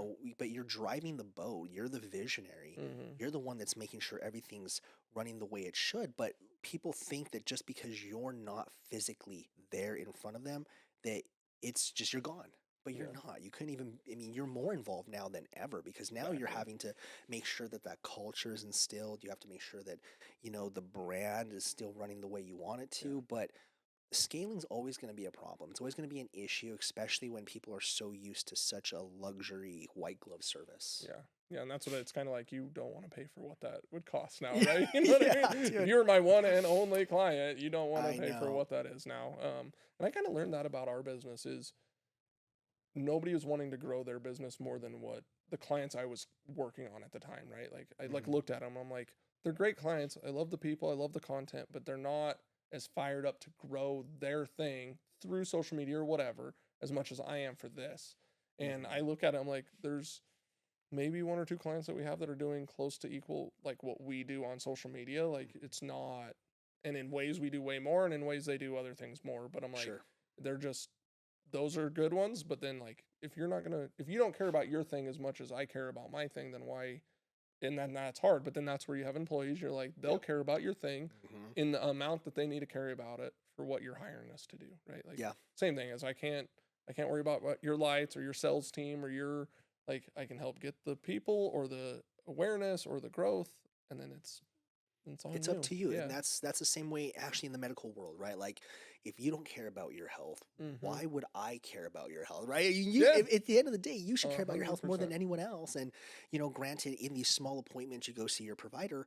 Well, guess what, man? Out of that 10 days, well, you have 3 months before your next appointment. You're on your own, dude. You got to do Yeah. the right things. You got to do the things outside of just come to this 10-minute appointment, get a medication, and then go about your way, How's things right? been going? Oh, I haven't done any of it. Oh, perfect. Yeah, Exactly. perfect. And it's like, huh, it makes sense. Okay, so I can I mean, tell. Yeah. yeah, you have to really care about what you're doing, and it's really difficult for me to explain to people like, how much do you care about the business? I can't even answer that question Yeah. because it is such a big part of my life. It's who I am now. Yeah. The Feel that. business is me, and I want growth, I want success, I want to help as many people as possible, more than I have ever been able to have an emotion for before. It's a whole new emotion. The level of determination that I have is just I've never experienced it before. I don't know Yeah. how to explain it, but I would sacrifice anything for it. Yeah. It And gets addicting to the growth and yeah. it's addicting. It's not Yeah. just addicting, I'm obsessed. And Yeah. I was on a podcast a while back. It was a financial podcast, Hmm. and they asked me a really good question. They said, well, Jeremiah, you've probably had to skip out on events with family and friends. Do you still feel bad about it, or have you gone used to it? I'll always feel bad about it. I will always feel bad about it Yeah. because at the end of the day, granted, had a strong support system. Friends and family supported me. They didn't know, and I didn't know what it Hmm. was going to take to get here, to stay here, to Yeah. be able to have success.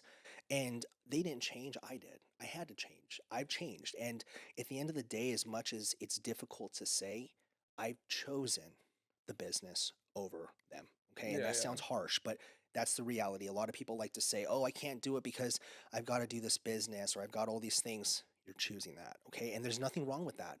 My hope is that I will get to a point one day to where that business is not just a job, it's a business. Hmm. And now I can spend time rekindling those. Any damage that's been done, I just hope and pray that I can fix it on the back end. Hmm. But there has to be sacrifices. And you have to be able to make that difficult decision as much as you want to say, Yeah. hey, I don't have a choice. Sorry, I got to miss your quinceañera. It's like, I'm choosing to. And it's okay to say that because you Yeah. have to be selfish to have a successful business. You just do. Mm-hmm. There's no way around it. No, I agree with you 100%. And like, that's what I was telling you is just this year, it's like focus, right? Try not to be distracted. I've also Mhm. lost some people in my life. So there's moments where Sorry you to hear get that. invited and you're like, I'm not going to miss some of those things because I have before. So like, but then our friends or whatever be like, you're so busy all the time. And I'm like, yes, but I'm like squeezing it all too. Like, Yeah. say yes to that, say yes to that, say yes to that. Yeah. That means Thursday when work ends, I don't go sit on the couch the rest of the weekend. That means we go to this party or we travel to here, we go do this thing we got invited to. Like it's my last 3-4 years have been just go, go, go. Mhm. And then I look back a year ago and I'm like, it's not even 10 times more busy than I was then. And next year I'll probably look back at right now and be like, that was nothing. Yeah. It So keeps much evolving, busier. right?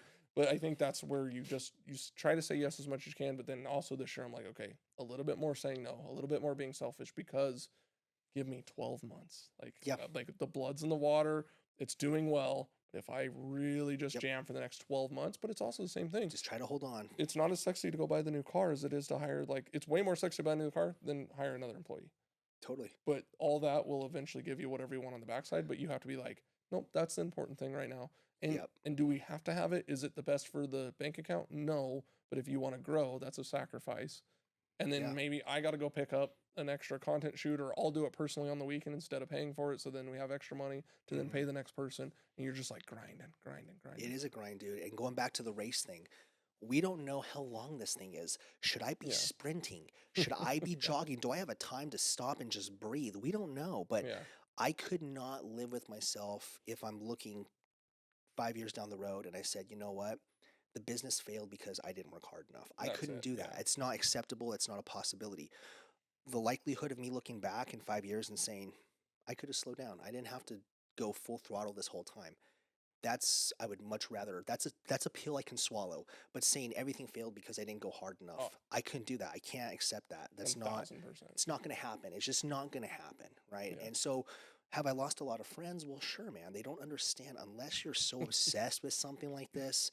You don't understand. You Yeah. think about it all the time. You dream about it. You wake up in the middle of the night. You're thinking about it in the shower. Like Mhm. it's all consuming. And I couldn't be happier about it, though. Yeah, You know I what I get mean? it. Like, 'cause I get people it. sound like that sounds horrible, dude. I don't want to be a business owner, but But it's like what? it's Yeah. beautiful. It's your oxygen. Like at that It's your point, yeah. oxygen. You have a purpose. Like it's a purpose, right? Yeah. You wake up and you're like, okay, I have a purpose today. I know what I'm gonna be doing. You're not looking for it. It's there. It found you. Yeah. Well, and then when you have employees and stuff, your purpose is to do more for them and different things, You're right? giving too. someone Like, yeah. income, dude. You're letting them do the things they want to do. They enjoy it. Like, there's nothing more beautiful than being able to pay someone to do something and giving them income, giving them, a chance to do the things they like to do, giving them experience. Like, Yeah. this is beneficial for everyone when you do it right.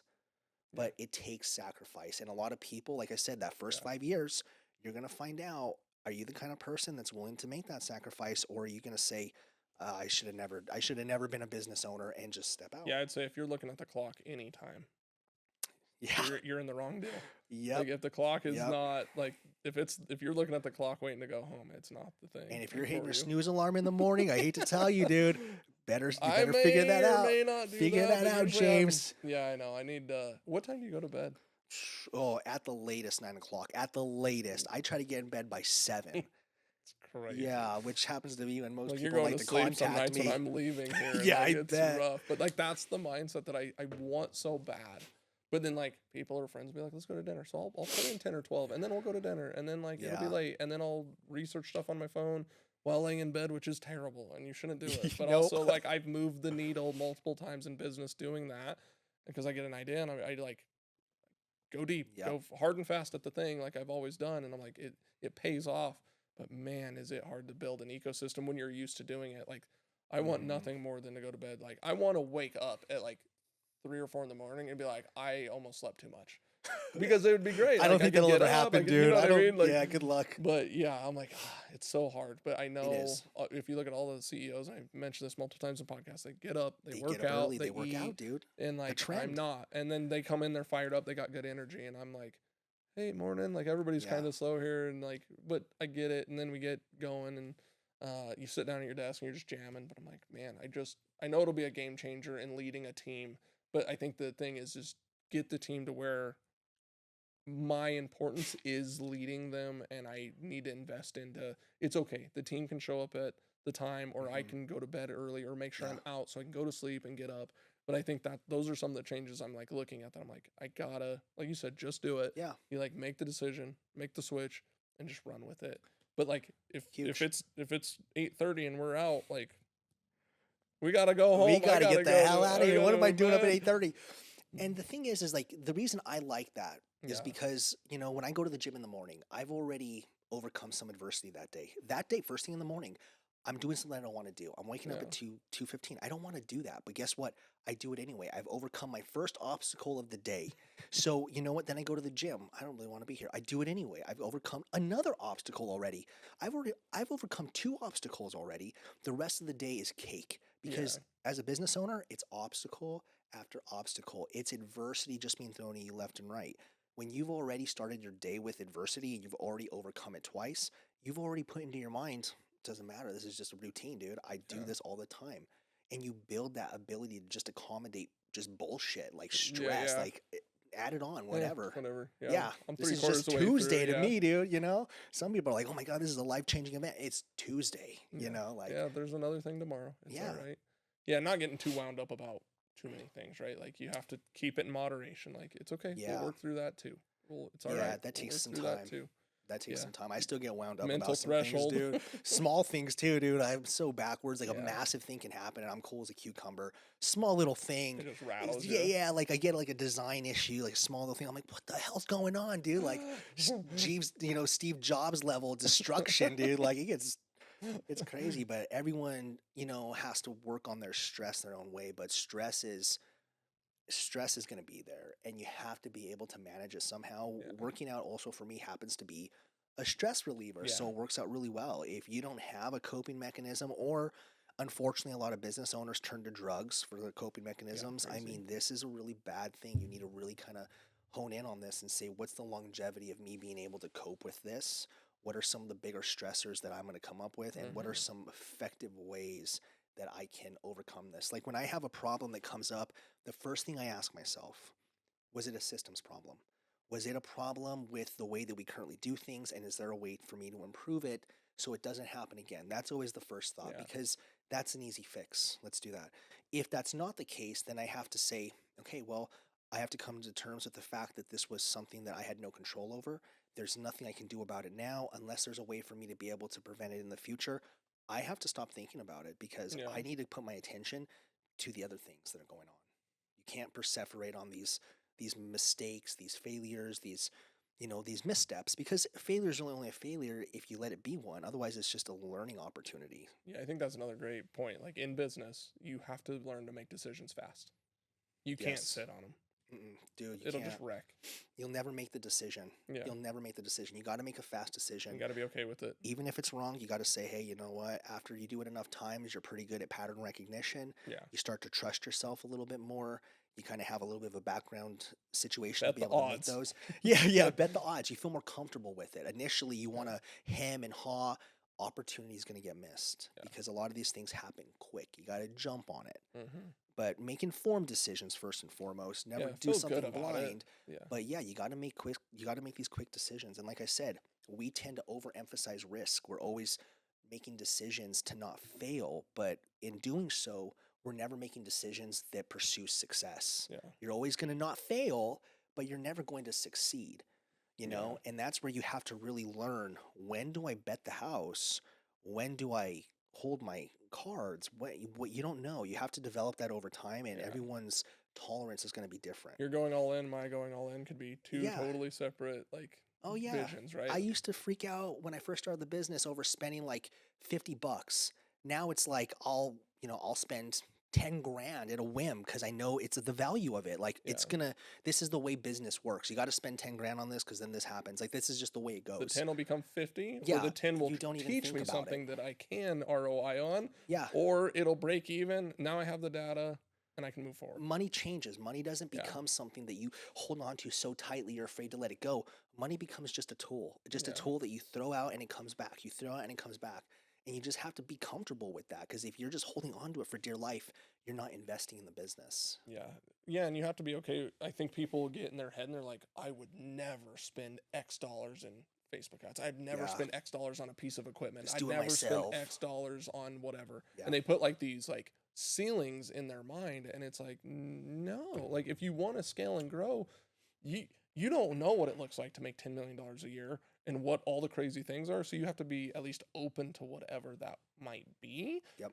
Or 500 grand or $1 million or 3 million or what. At each threshold, there's like different things that you have to be okay with. Like, yeah, when I look at stuff, I'm like, oh man, in the first year of business, I'm like, that's crazy. Terrified. Yeah. That doesn't even make sense. But then you look at it, you're like, but that's a cost of business. Like that's what we do. But you're like, just, it's a number. It's not a dollar. It's a number. It's not a dollar. The cost to do business, because you can't make short-sighted decisions. You got to look long-term. And that's something that I really focus on is I live within my means, right? Just like you. I actually used to be bougie back when I was doing my W-2. I'd be trying to get the nice new car, nice watches. I never wear watches, nice sunglasses. I can't see worth a shit. I have to wear these.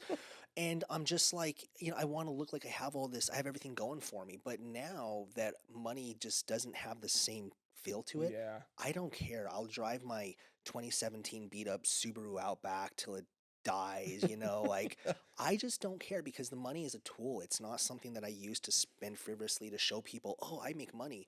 I use it as a tool because that's the way you feed your business and you grow your business. That's what's crazy, right? Like that mindset shift of what's $100 worth to you if you put it through your machine. Like if your business is a money machine, it's really hard to go spend it anywhere else. Right. And that's part of what we did last year. We tried different things and invested into this or that, or tried to do like in like a coaching thing or relationship or traveling and networking or whatever. Yep. And then I'm like, every time we just bet the house on what we know works, it's almost guaranteed at this point. It works. So I'm like, concentrate, don't chase the other things, bet on ourselves, bet on, or add another employee just to see if it'll help us. Like, don't get distracted and just favor in. And then that's what you look at your money machine. You're like, if I put this much in, typically I'm getting this much out. And if I'm wrong, okay, like those hurt, but net, I've won more than I've lost. So just keep trying. And it is hard to, but every time I'm like, it's just a number, like the Facebook ads. Like, it's just a number. I know if I put this much in, I'm going to get that much out. And still to go click the button to raise it is still like, I know. Like, it's still kind of like, you get this gut feeling of like, damn, dude, those numbers look a little big there. But the reality is you have faith in yourself. You know how it works. You've done it long enough to at least know the process. And you know that, hey, you may not see that $10,000 for a year, 5 years, 10 years, but when it comes back, it's going to bring some friends. And you know that as long as you keep doing all the boring, unsexy things that you got to do to get the business going, doing the things that work, not the innovative.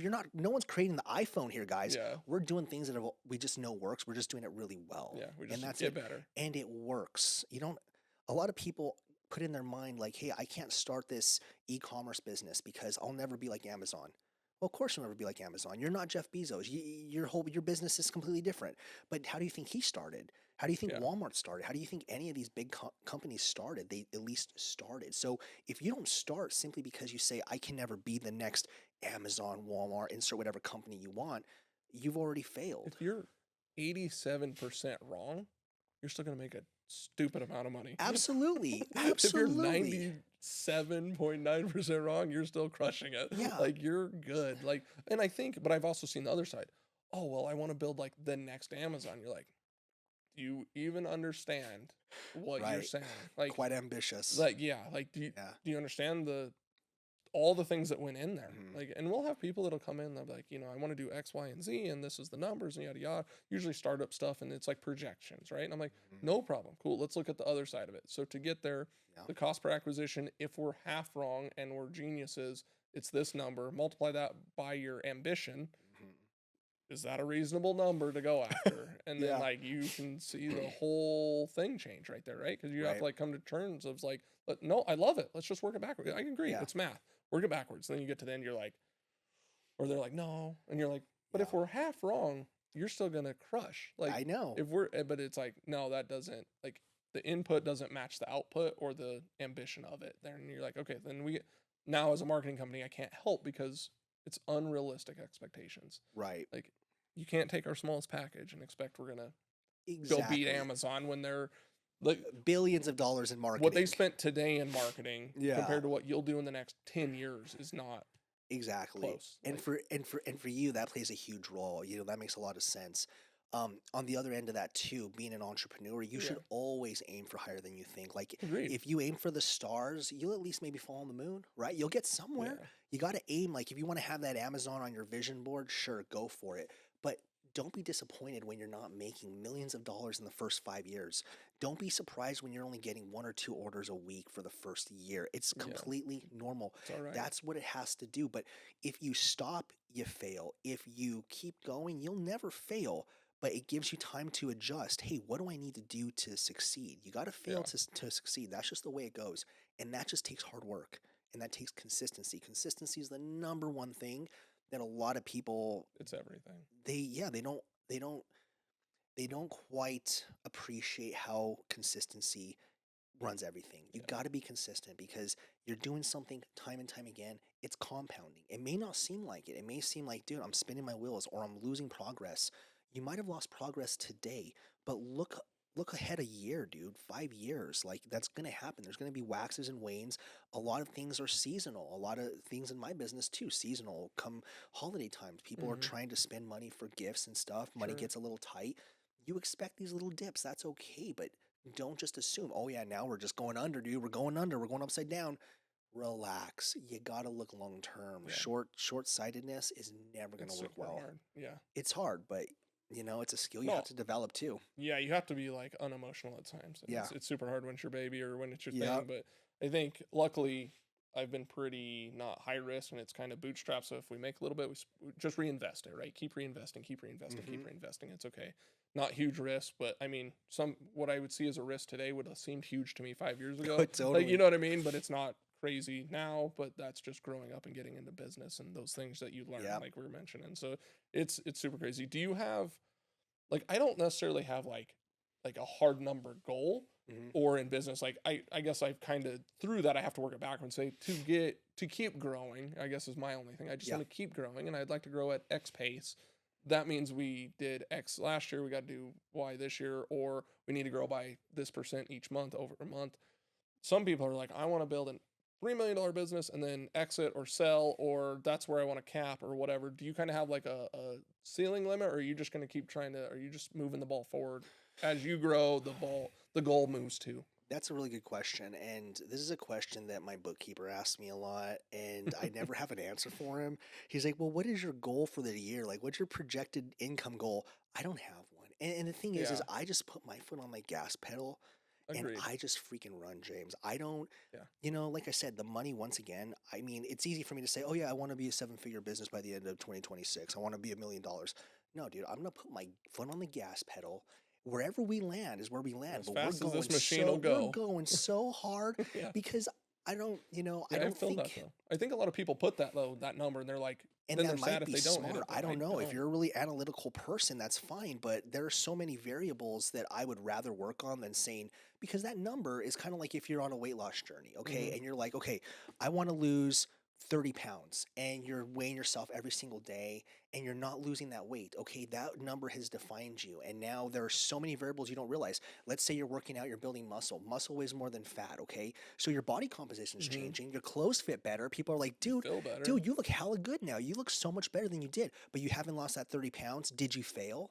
Right? So if I'm living my best life, we're scaling the business, I start a whole nother business, I'm not hitting that 7-figure at the end of the year. Did I fail? I don't think so.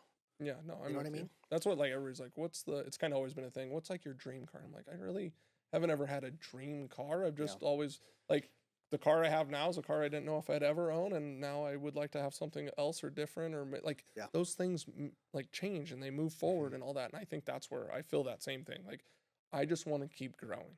Yeah. I just want to keep getting, I want to deliver a better service. I want to have more people, a bigger team. I've always had like a 20-person team in my mind. That was never a revenue goal. It was just a powerful team of people to create content and post and build a machine. Because then if any business I want to start, you can push through the machine. It'll create content for you. And now you have your marketing machine. Super powerful. It's a business building machine. but it was just a cool number that I thought would be a super powerful team of people that would produce a ton of content. Sure. Do we end up at 12 or 74? I don't know, but I Yeah, don't right. care. I just want to Right. keep growing and pushing forward. I like growth. I like Build the energy. machine. I like building the machine, and I don't Yeah. just how cool or big or powerful of a machine, but there's no, but I also see people that are like, kind of work it backwards. This is the goal. You got to spin this to make this. But I think then it's okay to drop off if you're like, because you don't know the perfect path. You're You like, don't. I can spend the money, run the ads, get the clients, but then if our service sucks, then do we go backwards? So you have to Yeah. balance it constantly back and forth. Exactly, because things change so much in any industry. Things Yeah. change all the time, and I think that money's a byproduct of effort, right? Yeah, Effort, agreed. Yeah. consistency, money's the byproduct. And if you're like, no, the money defines my success in the business, I think you're looking at it wrong because. If you're not enjoying what you do, right, and this is important, if you're not enjoying it, like you hate it just as much as your W-2 job, go back to your W-2 You job. lost. You didn't You win. lost, Yeah. dude. You don't have any freedom. That sucks. That would Yeah. suck to have Agreed. working more, making less, and hating it, dude. Like, what the hell? Who would do that? Yeah. So for me, money is just the byproduct of effort and consistency. Yeah. But that's the fun part for me is the effort and consistency. And knowing, guess what? Tomorrow, I'm doing it again. The journey. Next Yeah, week, it's I'm all doing the it journey. again. It's And the game. it doesn't stop, right? Yeah. It just doesn't end. And you always think, well, how many people would fall off right now? Things got tough. When you come up against an obstacle, Yeah. there's two trains of thought. There's, woe is me, I'm the victim. Why is this happening to me? This sucks. And then there's the guy that's like, I feel bad for everyone else because I know there are people that are not going to come out on the other side of this, but I am, Yeah. and Yeah. that's the mindset you have to have is like, nothing will stop you. You may not be running at full sprint. You may be crawling. There are times where I'm As long as you're barely moving forward, right? yeah, there are times where I'm barely making it, dude, but I'm making it and I'm not going to stop moving forward, you Yeah. know? That's what I even thought with creating content and putting out stuff when I first started. It was like, as long as one more person finds out about me. That's So it. if I put out a piece of content Mhm. every day forever, and Yep. one more person finds out about me every day forever, it's pretty powerful. Obviously Huge. there's one post does this, that post doesn't do great, but it's like one more person. What does one relationship, one person, what does that do for your business, your brand, Yeah. whatever? Everybody gets caught up in the huge metrics, but there's addiction there, and it's a lottery ticket, but also Totally. the consistency. One new person every day, two new people every Absolutely. day, 5 new people every day. What does that add up to be? If you quit after 3 months, not very much. No, nothing. If you don't quit for 30 years, Dude, pretty crazy. your chances are high of hitting it at some point at 30 years. How many people just talk themselves out of even starting because they're like, unless my post is going to go viral, I don't want to do it. Yeah. Dude, I mean, come on. It has to look perfect. Yeah, it has to look perfect. It has to be this Good luck. production. I'll give you whatever you want. You produce it. It ain't going to be perfect your first time. You have to put Exactly. it out. You need to watch it back 10 times and be like, that sucked. That could have been better. That wasn't what I wanted. How many podcasts or lights or even things I would change right here. I wish we had more depth of field at the podcast, Right. but Yeah, dude. you're limited on room, so it know. is what it is. But those are the things you have to be okay with, and same thing. Everybody says it, right? Kobe didn't think about being great at basketball and just was Yeah. great. Yeah. He had to go shoot a lot of freaking baskets. He did, dude. He and sacrificed dribble a lot. and run Consistently, he did that for day in and day years. out. And that's just like with posting social media Yeah. content. It's not something where, hey, I post a really good post today, I'm good for another month. No, it's a numbers game. You got to get the numbers out there too. You got to be consistent with all that That's stuff. like life. You got to That's show up life, every dude. day. You got to show up every day. You gotta don't get a eat. choice. You're going to wake up tomorrow, hopefully, and you got to do something. So you get a choice. Am I just going to, suffer through the whole day and do nothing? Or am I going to say, you know what? This is an opportunity. I want to be better I'm than I going to was seize yesterday. it. Yeah. Dude, if you're 1% better every day, could you imagine where you're at the end of the year, dude? Like you're a whole new person. Yeah. Yeah, 365% better in Yeah. different aspects of your there life. you go, dude. But a lot of people just think, no, man, I'm going to start a business once I come up with that great idea, dude. The next iPhone. All right, good luck, man. Come up with 100 ideas, luck. and one of those will probably crush. Yeah, because you know what? Good luck favors hard work. If you're Yeah. not in a good position to accept that luck, then you're screwed. Like take the lottery, right? You win the lottery. Someone that's never had money before, they're not financially responsible, they've squandered any of the money they have, they win that lottery, that's going to be a bad day for them. Yeah, But not you're a great. financially responsible person, you're working on paying off your debts, you win that lottery, you already have the tools from the hard work you put in to know how to make that work for you, right? So you really have to put in the hard work, and then when that good luck does come, you can use it. Just supercharge. Otherwise, the whatever good you luck got going finds on. you and you're going to waste it. Like, what are you going to do with all that good luck? I mean, if if you're waiting to win the lottery, dude, good luck, man. I Yeah. mean, Yeah, you got- even then, yeah, it'll hit. Life will be great for a minute. yeah, but the long-term game, Yeah. right? Like I really enjoy the grind because you I get to do. see things grow. You know, you're seeing it like, You hey, appreciate it. year 1 to year 1.5, right? I'm still pretty young in this 1.5 years. The growth that I've seen has been, dude, it's incredible. Like just the amount of learning that I've had to do, the amount of personal growth. I would beg to say that I'm a completely different person now than I was when I started the business, and it happened out of necessity, right? Like you don't get you Like don't get to fight or choose. flight, You fight or flight, dude. You have to learn to just be a different person. Like before I even started the business, believe it or not, man, I was afraid to talk in front of people. I was super shy. I would have never been able to do a podcast. And crazy. now I Yeah. love doing this stuff. Like, Mhm. you know, you change and you find, dude, you have to become the person that you need to be, you know, and surprise, surprise, it's the person you've always wanted to be. You just never had the ability to do it, you know? Yeah. Yeah. Yeah, you have to challenge yourself to find it, right? You challenge. That's everything. Because, like I said, everything that you want, everything you desire, it's on the other end of hard. But you got to get past that hard first, right? Yeah. What I haven't asked a lot of people, is there books that you read or podcasts that you Oh, listen to? Or yeah, what what's some of your absolutely. favorite stuff that you Buy Back Your Time by Dan Martell. Fantastic book. I Yeah. love it. He talks about kind of the life cycle of the entrepreneur. 3 main cycles. You go from, you know, spending time for money, which is what we all do in a W-2. Yeah. Then you spend money for time. That's where you start hiring people out to do the things you don't like to do. Mhm. And then finally spending money for money, right? That's where you realize the benefit of investing into the business. Sure. Another good book is Atomic Habits by James Clear. Amazing book that tells you how to adopt good habits while getting rid of bad habits. Mm. I'm reading right now a biography of Steve Jobs, which is just mind blowing because he was so focused. His whole purpose was to innovate. He wanted to change technology as we know it. Money didn't mean anything And to him. obsessed by He had it. he had $1 billion. He didn't care. He didn't have these yachts, these mega mansions. He was so driven and so obsessed with innovation. That's what made him so successful. So I'm like, I really want to find that thing that I'm so like, I'm very passionate about what I do, Yeah. but I mean, I want to find that one thing that I'm just going to throw everything away for, dive head in. I think we all kind of want to find that, Yeah. you know, and then Ultimate passion. yeah, the ultimate passion, dude. And then there are some other books just about scaling, Clockwork by Mike Michaelwitz, Profit First by Mike Michaelwitz, really good book. I like to read. I like to read Yeah. a lot of books. Do you just read or do you read. I audiobook? read. Yeah. You know, I used to do a lot of the audiobooks and podcasts when I was driving to work, Mhm. but now that I am not driving, I just like to read. I like to read because I think that it gets me one off my phone, which, you know, It's being on good. your Yeah, phone and for not sure. doing something productive is bad. It's just a bad habit.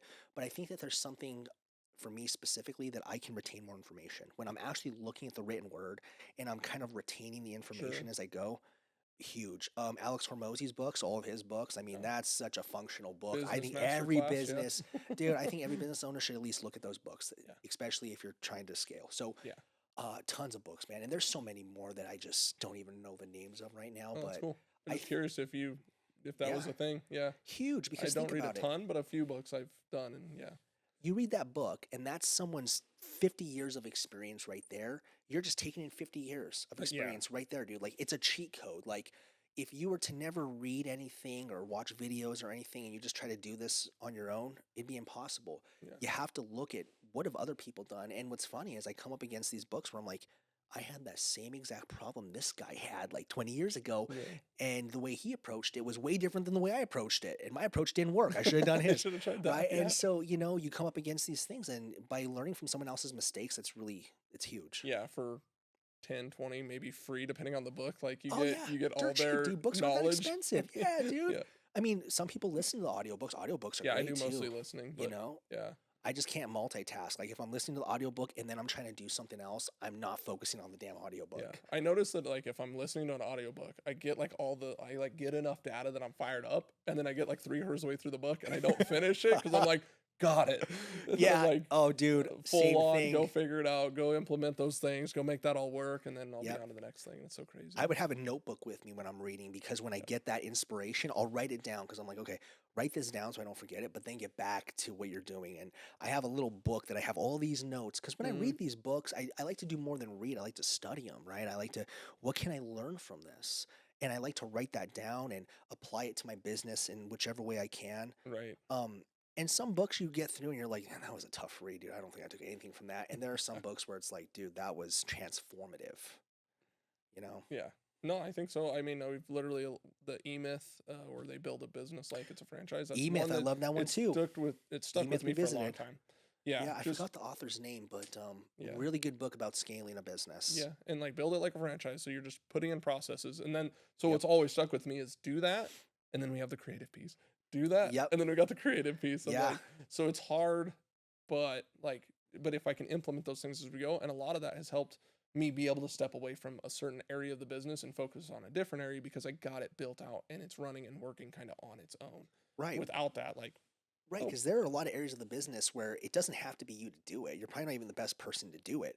You have someone else do it, Yeah. and you work on the areas of the business that only James can do, Yeah. and it's income driven. Like you're building income doing it, What's like, the and you enjoy yeah. it, right? I mean, there's nothing better than making money doing something you enjoy. Like that's, dude, that's the goal of life. I love the challenges. Like we suck at this XYZ thing, or the team always struggles with XYZ Mhm. thing. How can I go implement something that Yeah. fixes the problem? I hate hearing the same problem over and over and over again. It's like Yeah. hearing your friend or a family member or somebody complain about the same thing S- over and over never and try over to again, change and it it. never changes. That Ugh. bugs me to Yeah. the end.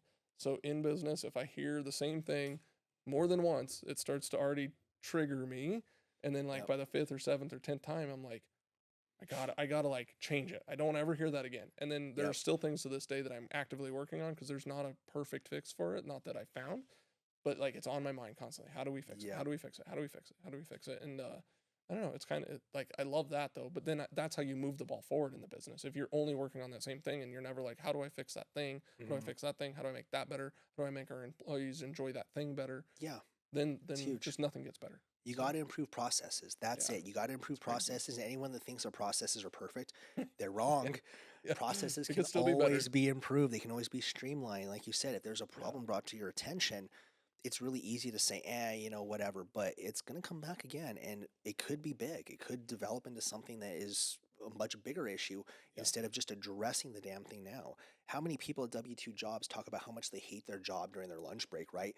And they never do And anything they about they it. go clock right back in 30 and get years back later, after it. they've still did the same Yeah. job, right? And that's kind of where I found myself. Like I was very miserable working a W-2 You just job. saw it young enough that you're And like I you was projected tired. that out enough years. You're Yeah. like, no way. Dude, I was just so tired of being so tired of going to work. I was like, you know what, dude, I gotta make a change. And that's the difference between the entrepreneur and the guy that just stays a W-2 and hates their job. I mean, life is too short to hate what you do. And at the end of the day, the most valuable, I know this is corny, but the most valuable thing in life is time. Yeah, That's it. You can't yeah. buy it. You can't make it. You can't barter it. You only have so much, and we don't even know how much we have. I can't bank that, hey, I'm going to make it to 65 and a half and collect a pension in my retirement. And even then, like, am I going to be able to even enjoy it? Am I going to be crippled? Like, I'm not going to double Mhm. down on the fact that I'm going to live to 65 and a half to start living my life. I'm going to do it now. Mm-hmm. You know what I mean? Yeah, if you lost anybody or they like disease or cancer, that'll rattle you to say like you just squeeze life a little bit more. Like you don't have to go crazy. You don't have to go but it's on my mind. Like I think about like saying yes more, but then also now I'm like, okay, say no a little bit more because I got things that I want to say yes to later. Yeah. But let's get there, right? So like, Yeah. there's a balance. I think there's no right answer. Everybody, you just, I guess, at the end of the day, try not to regret what you did that day, or Yeah. in a year from now, try to not regret those things. Like as long as you Yeah. don't live with regret, or if you're living with regret, change it. Exactly. Fix that Exactly. thing. Like you're always going to have regrets. Yeah. And the question is, can I do something about it? Is there a plan that I can take later to fix it? Is it a time sensitive regret? Is this a regret I'm going to have forever? I always try to think about when I'm on my deathbed. I like to think of all the ideas and all the dreams that I've wanted to do Mhm. standing around me in a human form or whatever. How many people are going to be standing around me saying, you could have done this, but you didn't do it. You didn't take the time. You didn't take the opportunity. You didn't take the chance. I want to limit the number of people regrets standing around me Yeah, when I sure. die as I can. And going back to the books, when I'm reading Steve Jobs' biography, for those of you who don't know, he died of liver cancer. Mm. And he had given a commencement speech at a college once, and he had talked about the 3 things in his life that gave him the most impact. And the last one was his cancer diagnosis, because he said that once you conceptualize death, there is no risk that's too big. And it Yeah. absolutely allowed him to make decisions that he would have not have made otherwise. Yeah. Because at the end of the day, when we look outside of ourselves and we say, what's the worst thing that can happen? We say, oh, the business can fail. No, you could die. You know, there's always something worse. And at the end of the Agreed. day, when that happens, there's no business, there's no nothing. So when you actually look at the whole picture, and it's hard to do this, to look at the whole picture, you realize how small these little problems, these little decisions are, and Mhm. you start to actually express gratitude. Like, how thankful am I to have these problems? These are problems that not only did I create for myself, but I worked hard for these problems, like Yeah. budgeting.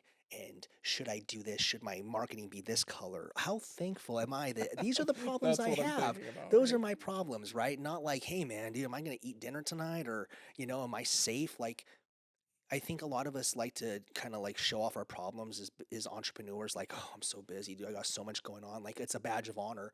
When the Yeah. reality is, like, dude, you don't even know how lucky Yeah, you you're are. super Just blessed. Yeah. lean into the gratitude, accept it for what it is, and then address it, but be thankful Yeah, at and the if end it of the bugs day. you enough, just fix it. Like, Yeah, be you created thankful. it, Exactly. you This can is what you change it. wanted, dude. You worked hard for this. Or vice versa. If you're on the other side of it and you didn't create it, but you've been given it, try to make it, get out of it, fix it, The change best you it, can, whatever, dude. and then move forward. You have no choice. You got to do it. Sure. Can you do it and have a bad attitude about it? Sure. But can you just put on those rose-colored glasses and just say, you know what? It doesn't matter whether I'm mad, I'll do it mad. If I'm sad, I'll do it sad. If I'm happy, I'll do it happy. If you can just, in your mind, just be thankful and have gratitude and be happy about things, dude, life's going to be a lot better. I always try to look at things in an overly optimistic view, because why not? I'm going to get to the end result regardless. But if I do it and I feel shitty the whole time, what fun is that? The fun is What's the the point? journey. And it's easy for people that have already gone to the journey to tell us, hey, you got to realize the fun's the journey. For people like us that are in the grind phase, we're like, oh, is this fun? But at the end of the day, you got to look at it. You got to be, it actually is fun. Like me and Yeah. you, we get to sit down. The We're small here. wins. Yeah, dude, we're here talking about a podcast, something we both like to Yeah. do. We're talking about our businesses that are both growing. We're doing well. We have tons of plans for the future. Like, we're blessed, right? 100%. So at the end of the day, you just got to realize that. Yeah. Well, to usually sum it up, I say, what does it mean to you to not suck in business or at life? To not suck at business or life, it basically means that you need to understand that it's not always going to be rainbows and butterflies, and that things aren't always going to go the way that you want them to. But regardless of however things fall, you need to improvise, adapt, and overcome. And you need to believe in yourself. And when you have a team, believe in your team that you guys are on the right path. And don't adopt others' views. Don't look at your competitors or someone else and start taking on their journeys or their visions, because you'll lose sight of yours. So know who you are, know what your vision is, and stay true to it no matter what. Love it. Always try to be 1% better, right? 1% I think better that's every what I'm going day, to take dude. from this one, right? Like, I've kind of thought about it, but yeah, I love it. So if you want, go ahead and look at that camera there and tell them if they want to know more about you or your service or your product, like where should they go find you? Yeah, guys. So if you want to find out more about me, Steel City HRT, and weight loss, check out the website, VelascoSups.com. If you want to check out those supplements, I have tons of social media too. I'm all over the place. Awesome, man. I appreciate you coming in and chatting, and look forward to watching you Yeah, grow thanks for having me. and helping you and having you part of our team and all that stuff, and learn more about your business. And it's super interesting and not something I have a depth of knowledge in, but we'll be getting more and more of soon. Sure will, man. Appreciate Awesome. it. Thanks, dude.